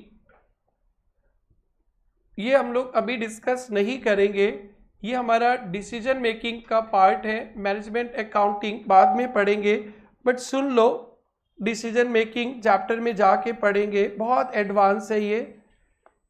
इसी के पहले inter खत्म होता है और यहाँ से फाइनल शुरू होता है। डिसीजन मेकिंग वाला पोर्शन फाइनल्स में है, सीए फाइनल, सीएमए फाइनल, यहाँ पे हल्का सा है, तो इसके पहले हम लोग इंटर कंप्लीट करते हैं और यहाँ से फाइनल शुरू होता है। डिसीजन मेकिंग पर्पस के लिए कॉस्ट का बहुत क्लासिफिकेशन है, जो एक आप लोग सीख गए हो, अपॉर्चुनिटी कॉस्ट सीखे थे ना बेटा, ऐसे इसको अभी डिस्कस नहीं करना है, to be discussed in decision making, अभी डिस्कस ही नहीं कर सकते, बहुत एडवांस है। अपॉर्चुनिटी कॉस्ट तो आप लोग को पता ही है, इम्प्यूटेड कॉस्ट आप लोग को पता ही है, नाम सुनते रहो। एस्टिमेटेड कॉस्ट, हम लोग कॉस्ट अकाउंटेंट है ना, कभी कोई पार्टी हमसे कोटेशन मांगता है, कोटेशन कि भाई आप ना, आपसे ना हम लोग फर्नीचर खरीदेंगे आपके फैक्ट्री से, आप मेरे को प्राइस बताओ कितना लगेगा।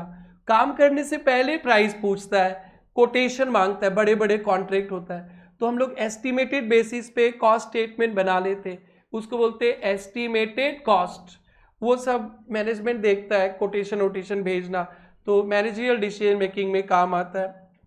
हम लोग थोड़ी देर बाद टेक्निक्स ऑफ कॉस्टिंग पढ़ने वाले हैं, उसमें एक स्टैंडर्ड कॉस्टिंग, जैसे कॉस्ट सेंटर पढ़े थे, कॉस्ट सेंटर, तो कॉस्ट सेंटर के मैनेजर को एक स्टैंडर्ड दे दिया जाता है कि ये पेन बनाइएगा जिसमें मटेरियल 10 रुपया लगना चाहिए, 10 रुपया ही लगना चाहिए मटेरियल का कॉस्ट, कितना 10, इसको बोलते हैं स्टैंडर्ड कॉस्ट। फिर जो प्रोडक्शन मैनेजर है वो प्रोडक्शन करेगा और मटेरियल 10 रुपया का यूज़ करेगा, कोशिश करेगा क्वालिटी कॉम्प्रोमाइज़ किए बिना 10 से नीचे हो जाए तो ठीक है, अगर 10 से ऊपर लग गया ना तो मैनेजर को रिस्पॉन्सिबिलिटी माना जाएगा। 12 रुपया लग गया ना तो 2 रुपया ज़्यादा लग गया, मटेरियल में 2 रुपया ज़्यादा लग गया तो हमारा प्रोडक्ट का दाम भी तो बढ़ जाएगा, फिर सेलिंग प्राइस भी बढ़ाना पड़ेगा, उसी के कारण हमारा प्रोडक्ट डैश हो सकता है, तो मैनेजर विल बी रिस्पॉन्सिबल। तो बेस्ड ऑन पास्ट एक्सपीरियंस हम लोग एक कॉस्ट सेट कर लेते हैं, उसको बोलते हैं स्टैंडर्ड कॉस्ट। जैसे अभी इस बैच का मई का एग्ज़ाम है, हम लोग फरवरी में सिलेबस कंप्लीट करेंगे, अभी तो नवंबर ही चल रहा है, फरवरी तो बहुत दूर है, तो हमने on the basis of past experience calculation करके बोला कि ये आपका फरवरी में ख़त्म होगा। सितंबर वाले बच्चे आए, वो भी पूछेंगे कब ख़त्म होगा, तो अभी तो पढ़ाएंगे तब तो पता चलेगा कब ख़त्म होगा। फिर भी उनको 31 मई का टारगेट दिया गया है, तो 31 मई इज़ द स्टैंडर्ड। अगर मैं 28 फरवरी तक सिलेबस कंप्लीट कर देता हूँ तो आप लोग अच्छी तरह से बिना उड़ाए, तो आप लोग सब खुशी खुशी जाओगे, बोलोगे हाँ सर ने पूरा टाइम पे कंप्लीट कर लिया।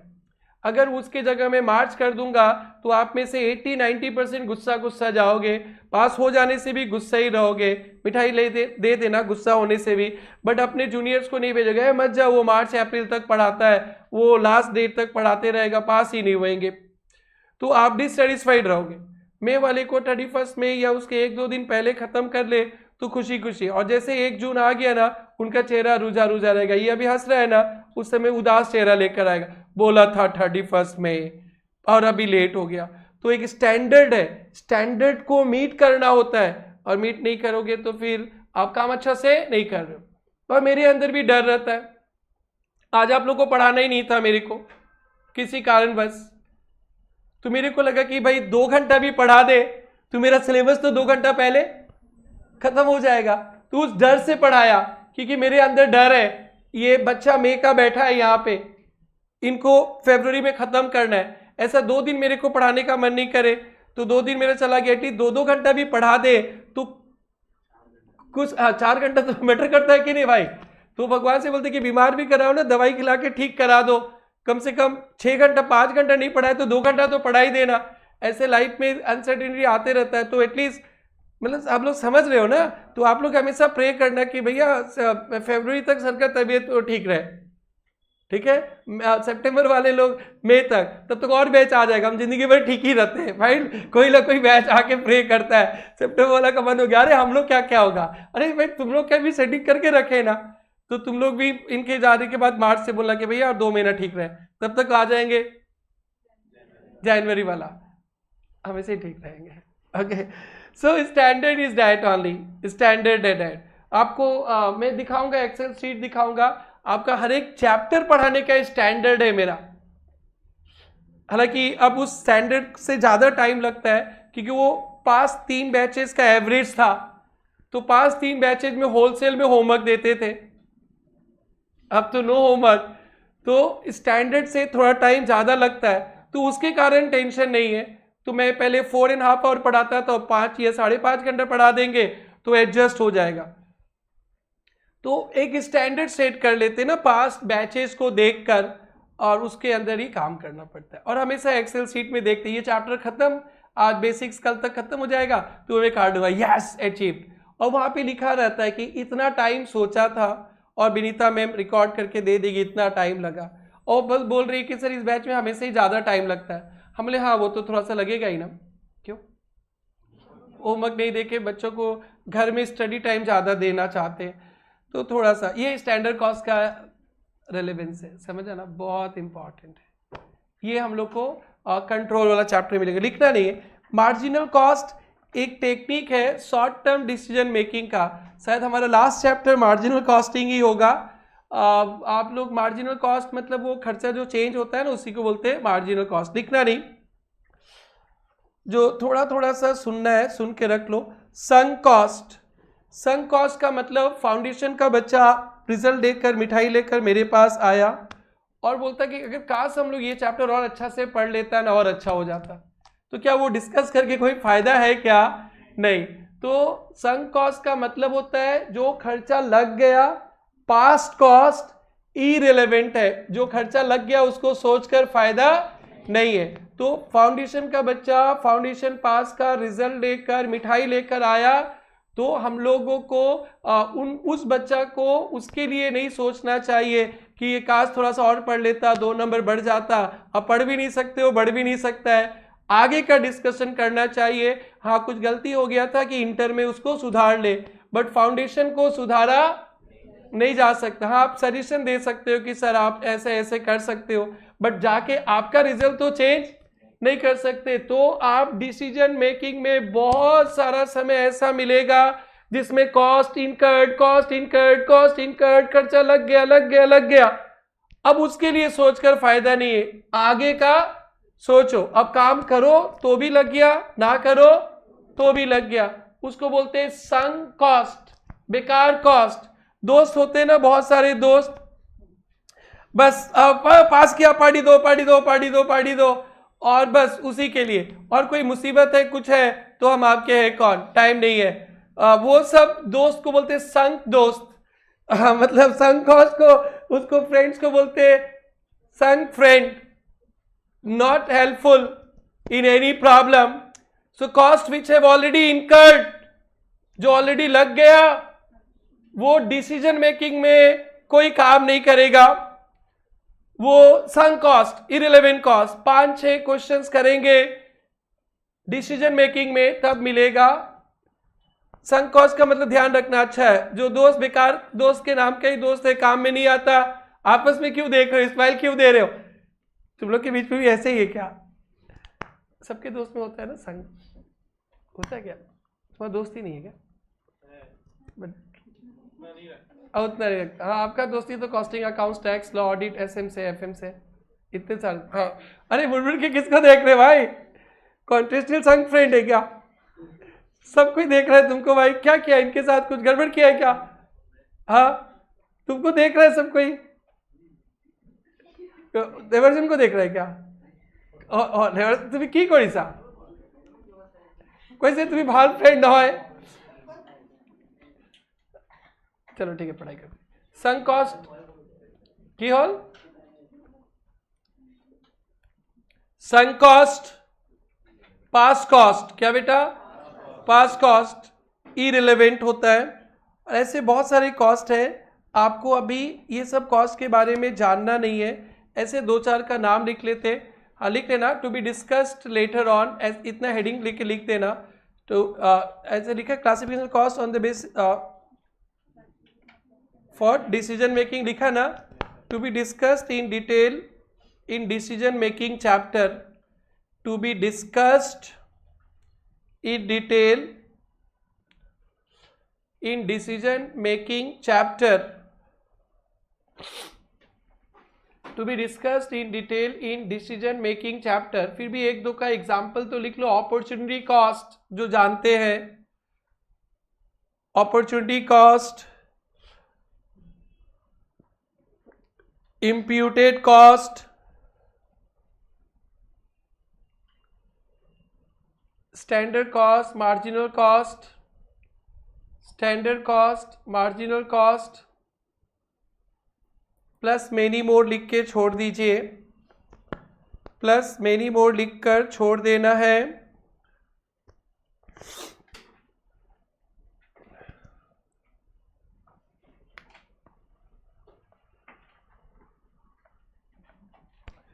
यस, ये क्लासिफिकेशन ऑफ कॉस्ट कंप्लीट किए।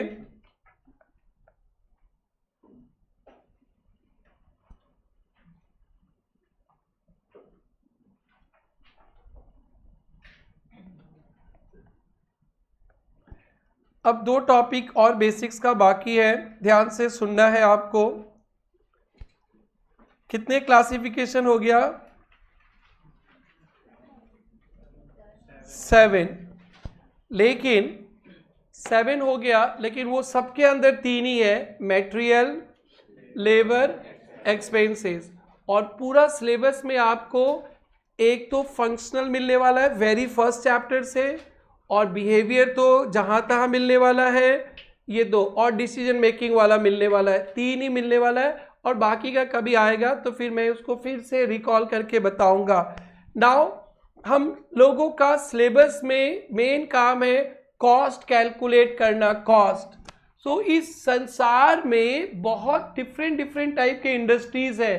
फैन बनता है कहीं पे, पंखा बनता है कहीं पे, बनता है ना, बुक्स प्रिंट होता है कहीं पे, फर्नीचर भी बनता है कहीं पे, प्रोजेक्टर भी बनता है कहीं पे, कोचिंग भी दिया जाता है कहीं पे, होटल में जाके स्टे भी करते कहीं पे, सिनेमा में जाके मूवी भी देखते कहीं पे, बस में ट्रैवल भी करते कहीं पे, करते ना।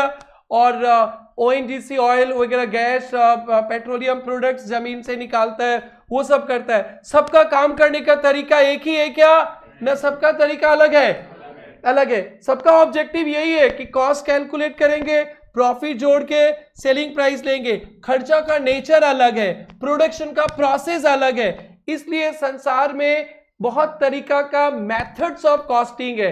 आप ऐसा काम करते हो, आप ऐसे निकालो, आप ऐसा काम करते हो, ऐसे निकालो। फॉर एग्जाम्पल, जो बिल्डर लोग बिल्डिंग बनाता है वो भी तो उसका काम ही है ना, बिल्डिंग बनाता है, बड़ा बड़ा बिल्डिंग बनता है, कितना बड़ा बड़ा बिल्डिंग होता है। एक बिल्डर एक साल में जितना बिल्डिंग बनाएगा, क्या पेन का मैन्युफैक्चरर भी उतना ही पेन बनाएगा?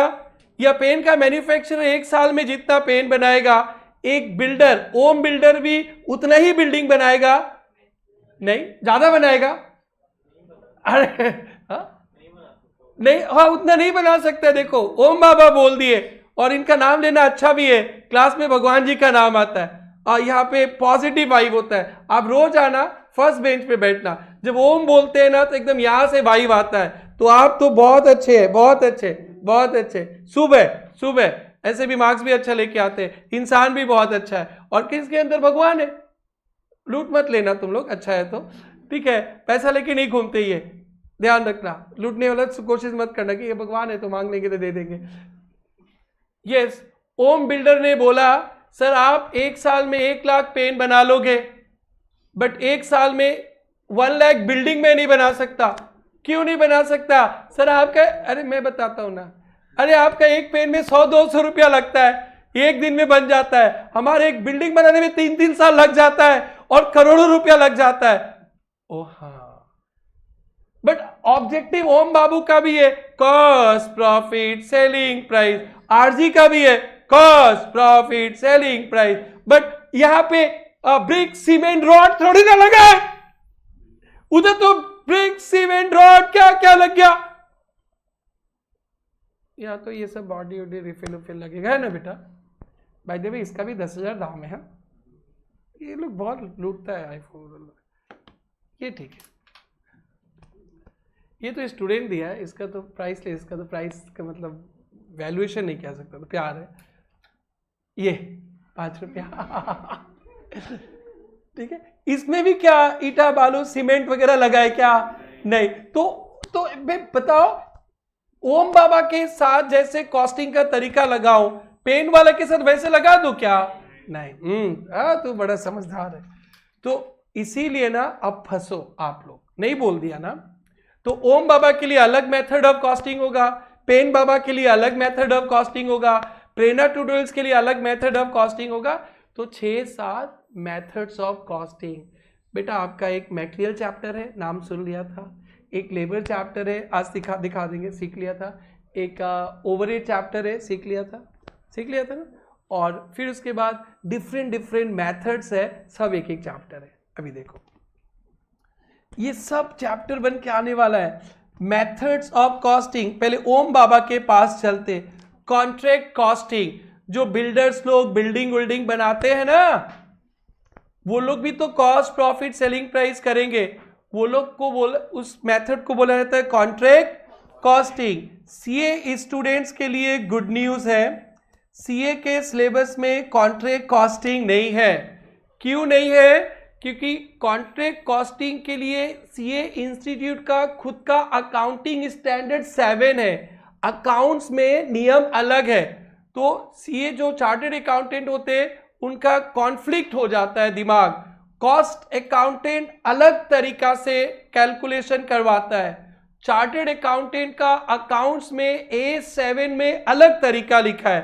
तो 1-2 टर्म से चार्टर्ड अकाउंटेंट के कॉस्ट अकाउंटिंग के सिलेबस से कॉन्ट्रैक्ट कॉस्टिंग को हटा दिया गया, क्योंकि नहीं, आप सीए हो, आप अकाउंट्स वाला सीखो, 2 सीखोगे तो फिर यूज करने में आपको ही प्रॉब्लम हो जाएगा, तो हम नहीं सिखाएंगे। तो गुड न्यूज दे दिया आपको, कॉस्ट अकाउंटेंट को सीखना है। फिर भी समझ लेना, जो कंस्ट्रक्शन इंडस्ट्रीज में एंगेज्ड है उनके लिए कॉन्ट्रैक्ट कॉस्टिंग। जॉब कॉस्टिंग, वैसा इंडस्ट्रीज है, लोग काम लेकर आते आपके पास, ये काम कर दो, वो काम कर दो। जॉब वाइज आप एक जॉब वाइज प्रोडक्शन करते, पहले से प्रोडक्शन नहीं करते। आपका जॉब आया, आपका कर देंगे। जन्नत का जॉब आया, लगा देंगे जन्नत जॉब। आपका खर्चा इकट्ठा करके आपसे चार्ज कर देंगे। प्रतिभा का जॉब आया, लगा देंगे प्रतिभा जॉब, तो आपका अलग कॉस्ट स्टेटमेंट बनाएंगे। और रानी राज करने आ गई तो रोहिणी राज जॉब बना देंगे। और ओम बाबा आ गए तो ओम बाबा जॉब लगा देंगे। तो वैसा इंडस्ट्रीज होता है ना, वो गैरेज वैरेज कहीं होता है ना कि लोग अपना काम लेकर आते, या प्रिंटिंग का काम, सबका प्रिंटिंग का काम एक होता है का ना, अलग अलग होता है। इलेक्शन के पहले कांग्रेस वाला आ गया तो कांग्रेस जॉब, बीजेपी वाला आ गया तो बीजेपी जॉब, तो ऐसा तो नहीं कर सकता कॉमन लगा देंगे तो फिर सब डैश हो जाएगा। तो एकदम सिंपल काम तो कॉस्ट प्रॉफिट सेलिंग प्राइस ही करना है। आपको तो मजा लेना है, कोई भी चैप्टर कर लो, काम तो एक ही करना है। सो जॉब कॉस्टिंग वैसे इंडस्ट्रीज में लगता है जो लोग एज पर रिक्वायरमेंट, लोगों के रिक्वायरमेंट के हिसाब से काम करते हैं। मेरा फैक्ट्री है, मैं माल बना के नहीं रखता हूं, आप लोग ऑर्डर देंगे, ठीक है, दीपन बोलता है कि मेरा भी बना लो, दीपन जॉब, तरुण जॉब, सब जॉब, तो जॉब वाइज होता है। लिखना नहीं है, सुनना। Specific order costing, each job is treated as cost unit. Those industries where goods are manufactured against order, customers के ऑर्डर के बेसिस पे काम करते हैं, उसको बोलते हैं जॉब कॉस्टिंग। यहाँ पे कॉस्ट कैलकुलेट करना बहुत आसान है। अब चारुल का जॉब आ गया तो एक कॉस्ट कार्ड बना देंगे, चारुल जॉब, तो कोई भी खर्चा चारुल जॉब में रहेगा तो उधर ही आपके कार्ड में प्लस करेंगे, प्लस कर। प्रतिभा वाला भी आपसे चार्ज कर लो का? नहीं करेंगे, पढ़े लिखे हम लोग हैं। ओके, तो this way cost is calculated. But यहाँ पे पेन बनता है, लाखों पेन, ये भी क्या चारुल के लिए पेन बनता है क्या? ये तो कॉमन कॉस्टिंग में आ जाएगा और डिवाइड करके पर पीस निकल जाएगा। तो वैसे इंडस्ट्री जहां पे जॉब वाइज काम होता है, जॉब कॉस्टिंग। वैसे इंडस्ट्रीज जहां पे बैच वाइज प्रोडक्शन होता है, बैच वाइज, बैचेस में प्रोडक्शन होते हैं। इडली बनाए हो कभी संडे को गुड़िया लोग? इडली बनाते हो, एक एक पीस इडली बनता है ना? झूठ बोलते हो, जो बोल दिया हाँ उनका गया। इडली का एक वो होता है ना, कभी देखा था, एक एक पीस इडली अलग अलग बनता है ना। हाँ, वो ट्रे आता है ना उसका, अच्छा होता है, उसको डाल देता है, कभी 5 का होता है, कभी 6 का होता है, एक एक पीस नहीं बनता इडली। ओके, हाँ निकलता है एक एक पीस। हाँ, मेरे को कुछ समझ ही नहीं आता ये सब बात, बट एक साथ एक बैच में प्रोडक्शन होता है। तो कहीं कहीं पे प्रोडक्शन एक एक नहीं होता, एक बैच में होता है। बिस्किट वगैरह बनता है ना एक एक साथ, मेडिसिन बनता है एक साथ, बहुत सारा, एक बैच साइज होता है, उसमें उनका एक क्वांटिटी होता है, एक साथ बनता है, उसको बोलते हैं बैच कॉस्टिंग। बैच कॉस्टिंग वैसे इंडस्ट्रीज में लगता है जहां पे प्रोडक्शन कैसे होते हैं बेटा, बैचेस में। कैसे बेटा? बैचेस में होते हैं। स्पेयर पार्ट्स बैचेस में बनता है, बिस्किट्स वगैरह भी बैचेस में बनता है। आपको अभी इंडस्ट्रीज नहीं देखना है, हमारा चैप्टर ही है बैच कॉस्टिंग, चैप्टर ही है batch costing. Next, process costing. पहले सुनो, प्रोसेस कॉस्टिंग, कुछ मैन्युफैक्चरिंग प्रोसेस ऐसा होता है ना, एक जगह से सामान नहीं बनता है, थोड़ा सा यहाँ काम करेंगे, काम करने के बाद वो कोई और उस पर काम करेगा, फिर और कोई काम करेगा, एक प्रोडक्ट एक ही प्रोसेस से बन जाता है एक ही साथ, तो उसको यूनिट या सिंगल या आउटपुट कॉस्टिंग, एक ही प्रोसेस, यही मटेरियल डालेंगे, यहीं से सामान बन गया, तो यूनिट, सिंगल या आउटपुट कॉस्टिंग। कभी कभी बहुत प्रोसेस से माल बनता है, थोड़ा यहाँ काम कर लेंगे, फिर वो काम दूसरा डिपार्टमेंट करेगा, फिर वो काम तीसरा डिपार्टमेंट करेगा। एक प्रोडक्शन का प्रोसेस है, एक से ज्यादा प्रोसेस से काम होता है ना, तो उसको बोलते हैं क्या? Costing, process costing. कुछ करना नहीं है अपने को, 2 प्रोसेस में हुआ, दोनों प्रोसेस कॉस्ट को प्लस कर दो, ये कॉस्ट हो गया। काम तो एक ही करना है, कॉस्ट ही कैलकुलेट करना है। डिफरेंट इंडस्ट्रीज में मेथड्स बन गया। तो क्या क्या सुन लिया आप लोगों ने? जॉब कॉस्टिंग, जहां पे जॉब वाइज काम करते, स्पेसिफिक, जन्नत के लिए, ओनली फॉर यू, ओम बाबा के लिए, only for job cost. Batch costing, जहां पे प्रोडक्शन बैचेस में होता है 100 पीसेस, 200 पीसेस, 1000 पीसेस, पूरा बैच का कॉस्ट निकाल लेते, पूरा बैच का। लाइक अभी कॉस्टिंग का बात करें पढ़ाने का आप लोगों को, चलो हमारा तो सर्विस सेक्टर है, एक बार आप लोग प्रोडक्ट है एक साथ बन रहे सीए में, तो इस पूरा बैच का कॉस्ट निकालेंगे। बैच का कॉस्ट 5 लाख लग गया, फिर डिवाइडेड बाई 50 बच्चा पढ़ेगा, तो पहले बैच का कॉस्ट निकाल के 5 लाख डिवाइडेड बाई 50 स्टूडेंट्स, तो पर स्टूडेंट का कॉस्ट।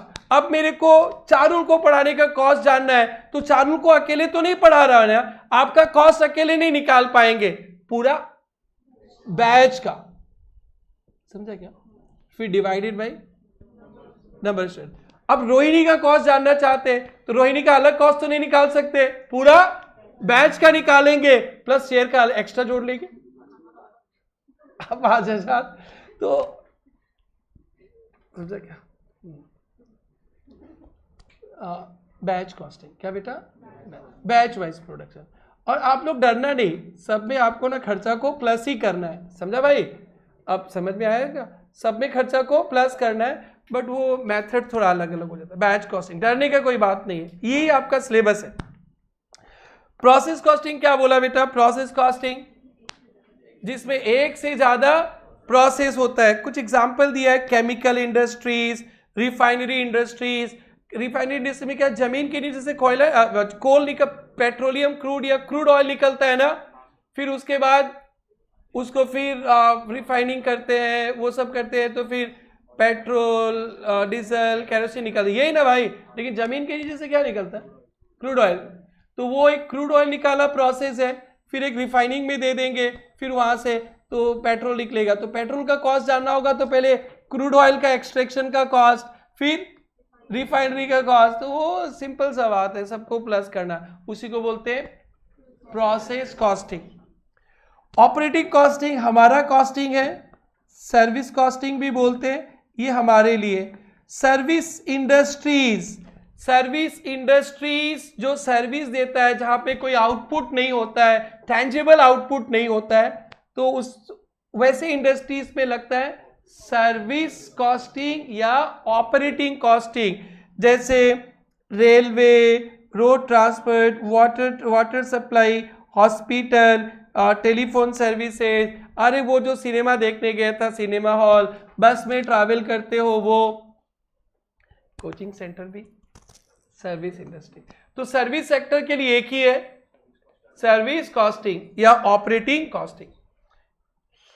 सिंगल या आउटपुट कॉस्टिंग भी होता है, जो हम लोग फर्स्ट चैप्टर में पढ़ेंगे, जहां पे एक ही प्रोसेस से सिंगल प्रोसेस या ऑपरेशन से इधर ही करेंगे, सब कुछ डालेंगे और सामान बन जाएगा।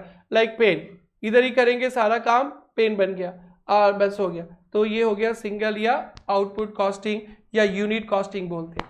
सो इतने सारे मेथड्स हैं, और कोई इंडस्ट्रीज में ना एक से ज्यादा मेथड्स ऑफ कॉस्टिंग लगता है, एक से ज्यादा methods of costing. For example bicycle, एक बाईसाइकिल बिक्री हो सकता है, एक बाईसाइकिल बिकता है क्या? बाईसाइकिल तो बाईसाइकिल तो एक बनेगा, बट बाईसाइकिल में जो स्पेयर पार्ट्स वगैरह यूज करते हैं ना, स्पेयर पार्ट्स, वो स्पेयर पार्ट्स भी बनता है, बट एक पीस नहीं, बैचेस में बनता है। किसमें? बैचेस में। तो वहां पे एक से ज्यादा मेथड ऑफ कॉस्टिंग लगता है, एक से ज्यादा, दैट इज सिंगल आउटपुट भी लग जाएगा, स्पेयर पार्ट्स खुद बनाते, बैचेस में बनाते, तो बैच कॉस्टिंग भी लग जाएगा, सिंगल आउटपुट कॉस्टिंग भी लग जाएगा। तो उसको बोलते हैं कॉम्पोजिट, जहां पे दो मेथड ऑफ कॉस्टिंग यूज होता है, उसको बोलते हैं कॉम्पोजिट। जब आप लोग सिलेबस 70% कंप्लीट कर लोगे तो आपको खुद ही पढ़ने के लिए क्वेश्चंस मिलेगा, इंडस्ट्रीज का नाम दे दिया जाएगा एग्जाम में भी, यहां भी है, और पूछा जाता है कि ओम बाबा बताइए कि इस इंडस्ट्रीज पे कौन सा मेथड लगाओगे, क्योंकि आप लोग को तो यही करना है, गलत मेथड लगा देंगे तो कॉस्टिंग भी तो गलत हो जाएगा। हिट लिस्ट क्वेश्चन होता है ये, मेथड्स ऑफ कॉस्टिंग। अभी पढ़ेंगे तो सर दुखेगा, और ये चैप्टर को पढ़ के आके सोल्व करेंगे तो बोलेंगे मेरे को पता ही था। तो अभी आप लोग को टेंशन नहीं देना है, बट आप लोग को एकदम ध्यान देना है ऐसे क्वेश्चंस एग्जाम में मिल रहा है। देखिए होलसेल में ये देखो, होलसेल में अभी खोलना नहीं, अभी पढ़ेंगे तो सर दुखेगा आप लोग, अभी कुछ नहीं करना है, सिर्फ देखो मेथड्स ऑफ कॉस्टिंग, सिर्फ ये इंडस्ट्रीज दे देगा और मेथड आपको लिखना है। आज पढ़ाएंगे तो पढ़ाना पड़ेगा, और जब सारे चैप्टर्स पढ़ा के कराएंगे तो खुद ही हो जाएगा, तो वेट करेंगे। जैसे एक बार देख लो, ऑयल रिफाइनरी इंडस्ट्रीज में बहुत सारा प्रोसेस होता है, तो सिंपल आपको लिखना पड़ेगा प्रोसेस कॉस्टिंग, बट अभी आप लोग कुछ नहीं कर पाएंगे। फिर भी एक इंटीरियर डेकोरेटर, कॉमन सेंस पे जो होता है वही, आपको अभी ये सब एक्सपेक्टेड नहीं है, सरदर्द हो जाएगा। इंटीरियर डेकोरेटर, आपके ऑफिस का डेकोरेशन, प्रतिभा के ऑफिस का डेकोरेशन एक ही होगा ना अलग अलग होगा? आपने कुछ सोच रखा है कि सीए बनने के बाद कैसा ऑफिस होगा, कैसा घर होगा? सोच रखा है। जितना सोच रखे हो उससे 1000 टाइम्स बेटर होने वाला। जैसे आप स्टूडेंट हो, पढ़ लो, और समझा, जितना सोच सकते हो ना, उससे 1000 टाइम्स अच्छा बेटर होगा जिस प्रोफेशन को आपने चुना है। प्रैक्टिस में जाओगे तो, और जॉब में जाओगे तो एक लिमिटेड ही होता है ना, फ्री का माल खाओगे। अगर प्रैक्टिस में जाओगे तो जितना आप सोच ही नहीं सकते, जहां सोच खत्म होगा उसके बाद से तुम्हारा जिंदगी शुरू होगा। इसलिए थोड़ा सा ज्यादा ही पढ़ लो, समझ रहे क्या? थोड़ा सा ज्यादा ही पढ़ लो। जितना दूर तक आप खुशी सोच रहे हो, जहां पे आपका खुशी खत्म हो रहा है ना, वहां से आपका खुशी शुरू होगा।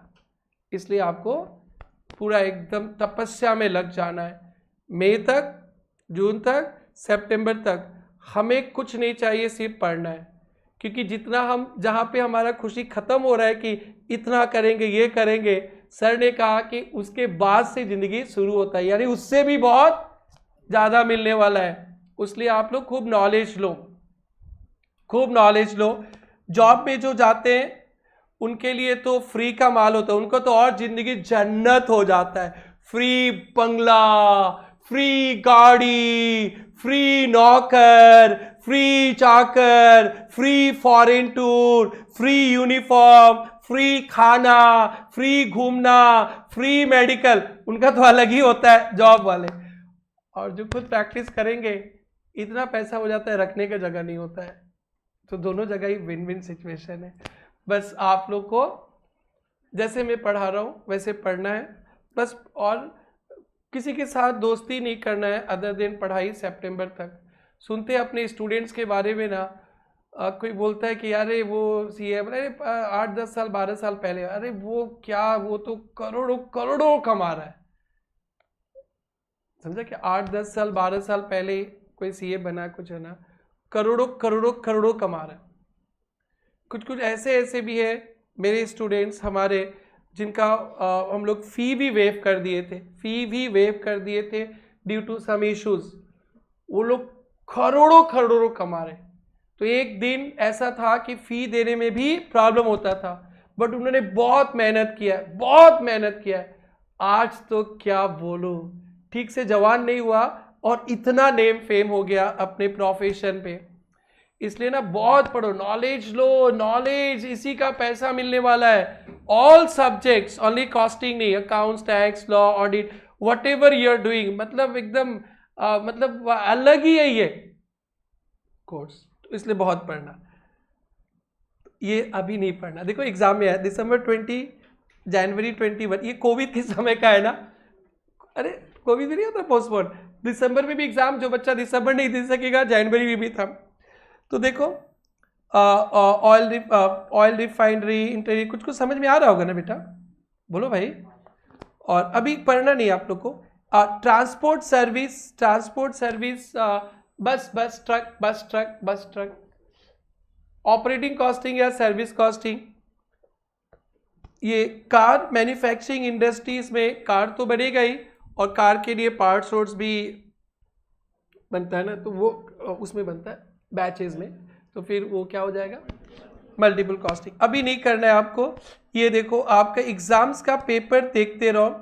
ये देखो May 22, अभी एकदम latest question, batch costing, multiple costing वगैरह वगैरह पूछा था May 22 का। मेथड्स, और यहाँ तो मिल ही जाएगा। Process costing method is suitable for, हम लोग अभी नहीं सोल्व करेंगे बिकॉज हम लोग को अभी चैप्टर में जाके पता चलेगा, फिर भी प्रोसेस कॉस्टिंग एक बार बोल सकते हैं, केमिकल इंडस्ट्रीज। तो अभी नहीं पढ़ना है अपने को, आप लोग से एक्सपेक्टेशंस भी नहीं है। बस ये हो गया methods of costing.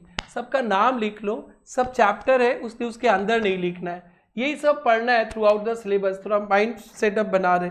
Methods of costing और उसके बाद टेक्निक, उसके बाद बेसिक्स खत्म और हम लोग शुरू करेंगे अपना सिलेबस वाइज पढ़ाई। मेथड्स ऑफ कॉस्टिंग में क्या लिखेंगे? सबसे पहले job costing,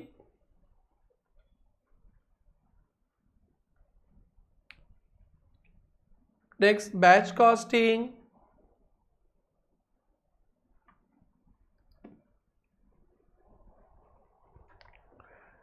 contract costing, CA लोग लिख देना, not in syllabus, only chartered accountant. Contract costing, unit oblique output costing,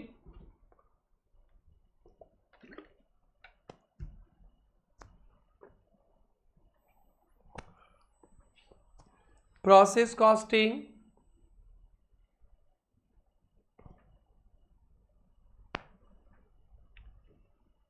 operating oblique service costing,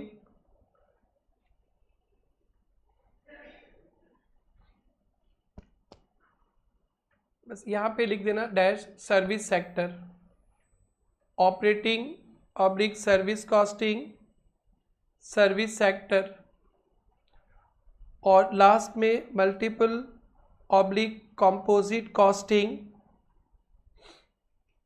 multiple oblique composite costing. Last वाला में हाइलाइटर से हाईलाइट कर देना, इस नाम का कोई चैप्टर नहीं है आपके पास। लास्ट वाला जो मल्टीपल ऑब्लिक कंपोजिट कॉस्टिंग है ना, ये कोई चैप्टर नहीं है आपके पास, बाकी का सारा चैप्टर्स है, इसको तो आपको इधर से ही पढ़ना पड़ेगा। मल्टीपल कॉस्टिंग का मतलब हुआ चारुल जहाँ पे दो methods of costing is use, दो मेथड्स ऑफ कॉस्टिंग, बाकी के सारे मेथड्स के बारे में कुछ नहीं करना, एक एक चैप्टर आते जाएगा और उधर बातें करते रहेंगे। सो कंपोजिट या मल्टीपल कॉस्टिंग लिखकर डैश लिख देना, टू और मोर method of costing is used for same product, two or more method of costing is used, two or more methods of costing is used for same product.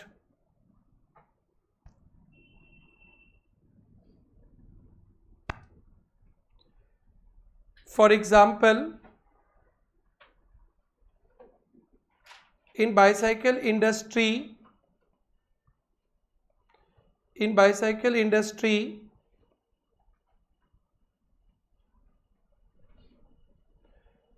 spare parts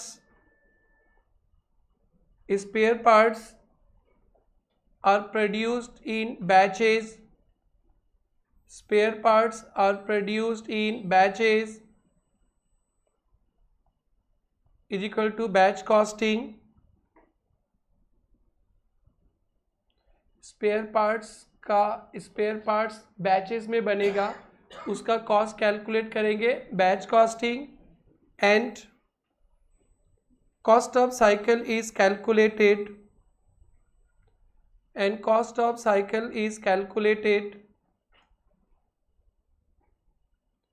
by single oblique output costing,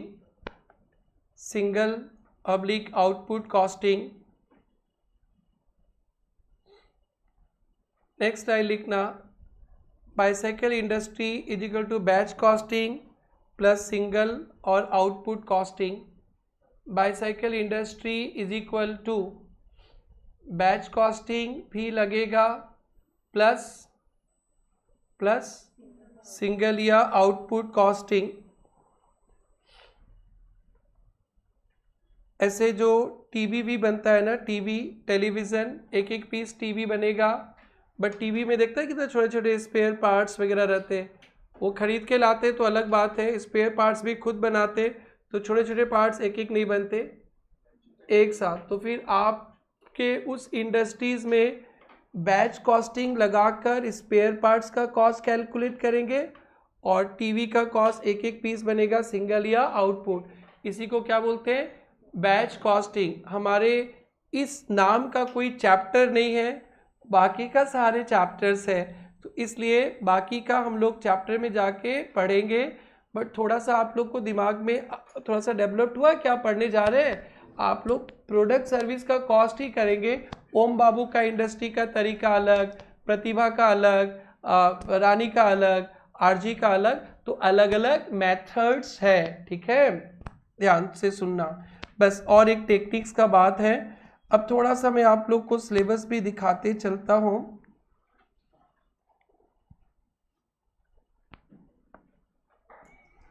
ये देखना, CMA को भी syllabus दिखाऊंगा, अभी देखना।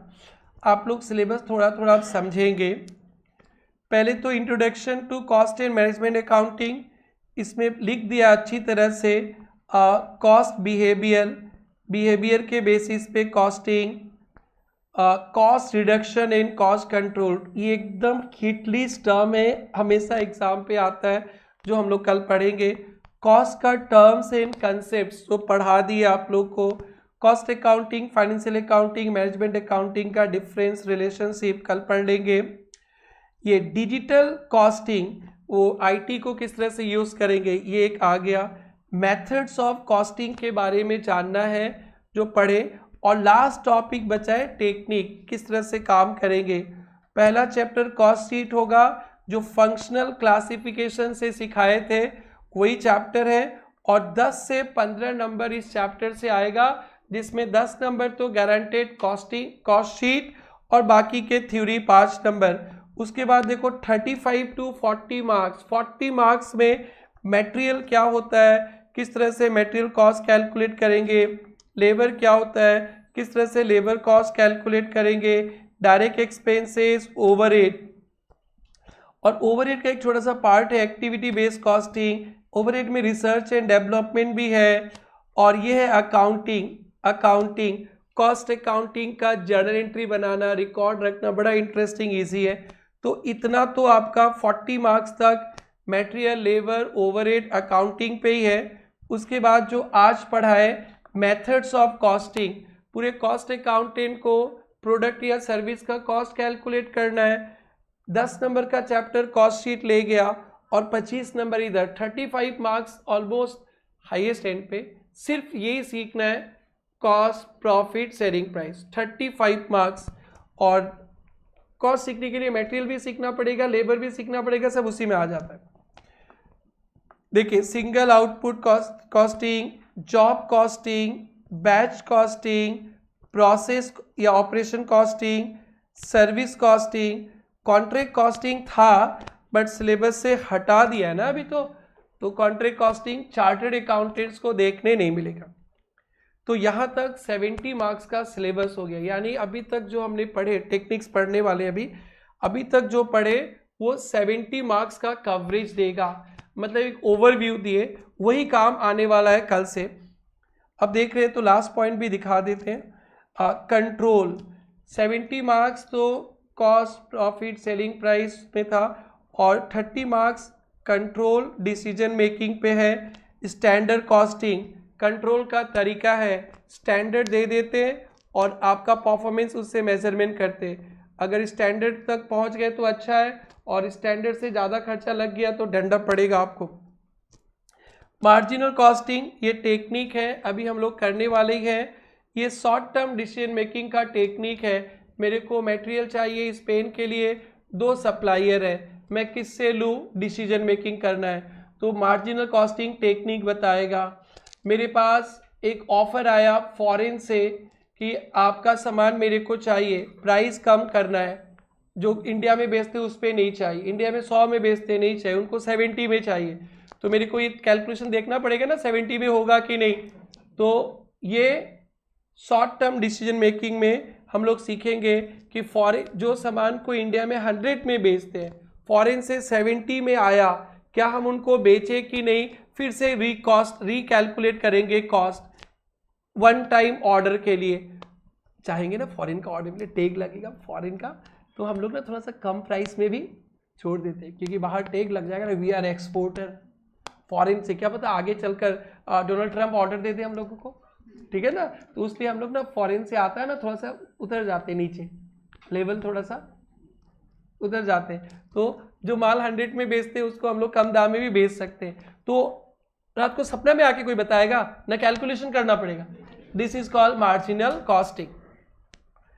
Budget and budgetary control, world के सारे business budget से ही कंट्रोल होता है। आज अंबानी, अदानी, टाटा, बिरला इतने ऑल ओवर वर्ल्ड काम करते, उनको उनके लिए पॉसिबल ही नहीं कि हर एक जगह जाके देखना, but they are controlling everything through budget. Budget का मतलब कि एक टारगेट सेट कर देना, बजट दे दिया भैया काम करो। अब आपने बजट अचीव किया तो अच्छा, और बजट अचीव नहीं किया तो डंडा। तो बजट से ही स्टैंडर्ड कॉस्टिंग निकलेगा।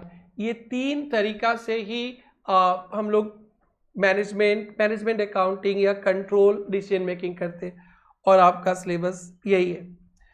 सीएमए स्टूडेंट्स का सिलेबस देखिए, पेपर 8 है, इम्पॉर्टेंट कॉस्ट अकाउंटिंग टर्म्स पढ़ा दिए, एलिमेंट्स ऑफ कॉस्ट पढ़ा दिए, क्लासिफिकेशन, कॉस्ट शीट तो पढ़ने वाले हैं, मटेरियल का कॉस्ट के बारे में चैप्टर है, एम्प्लॉय के कॉस्ट के बारे में चैप्टर है, डायरेक्ट एक्सपेंसेस के बारे में है, ओवरहेड के बारे में है, कॉस्ट अकाउंटिंग स्टैंडर्ड्स ये आपके सिलेबस में अलग है।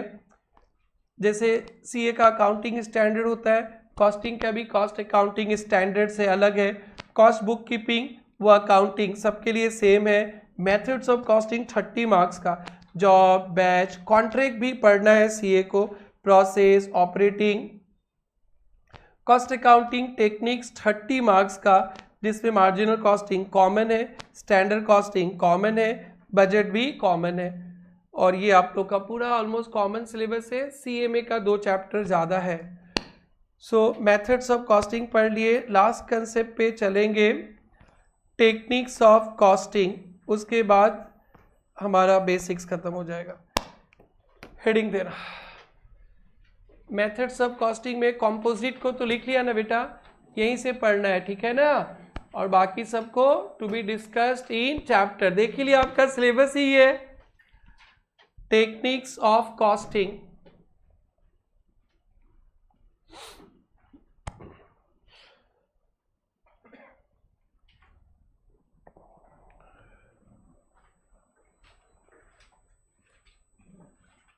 स्टैंडर्ड कॉस्टिंग नाम लिख लो, डिस्कशन करेंगे। Standard costing,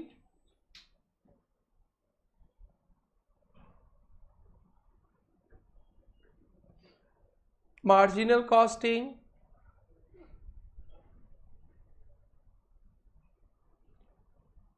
absorption costing, ABSORPTION, absorption costing, marginal costing, standard costing, absorption costing, और लास्ट में एक यूनिफॉर्म कॉस्टिंग। Uniform costing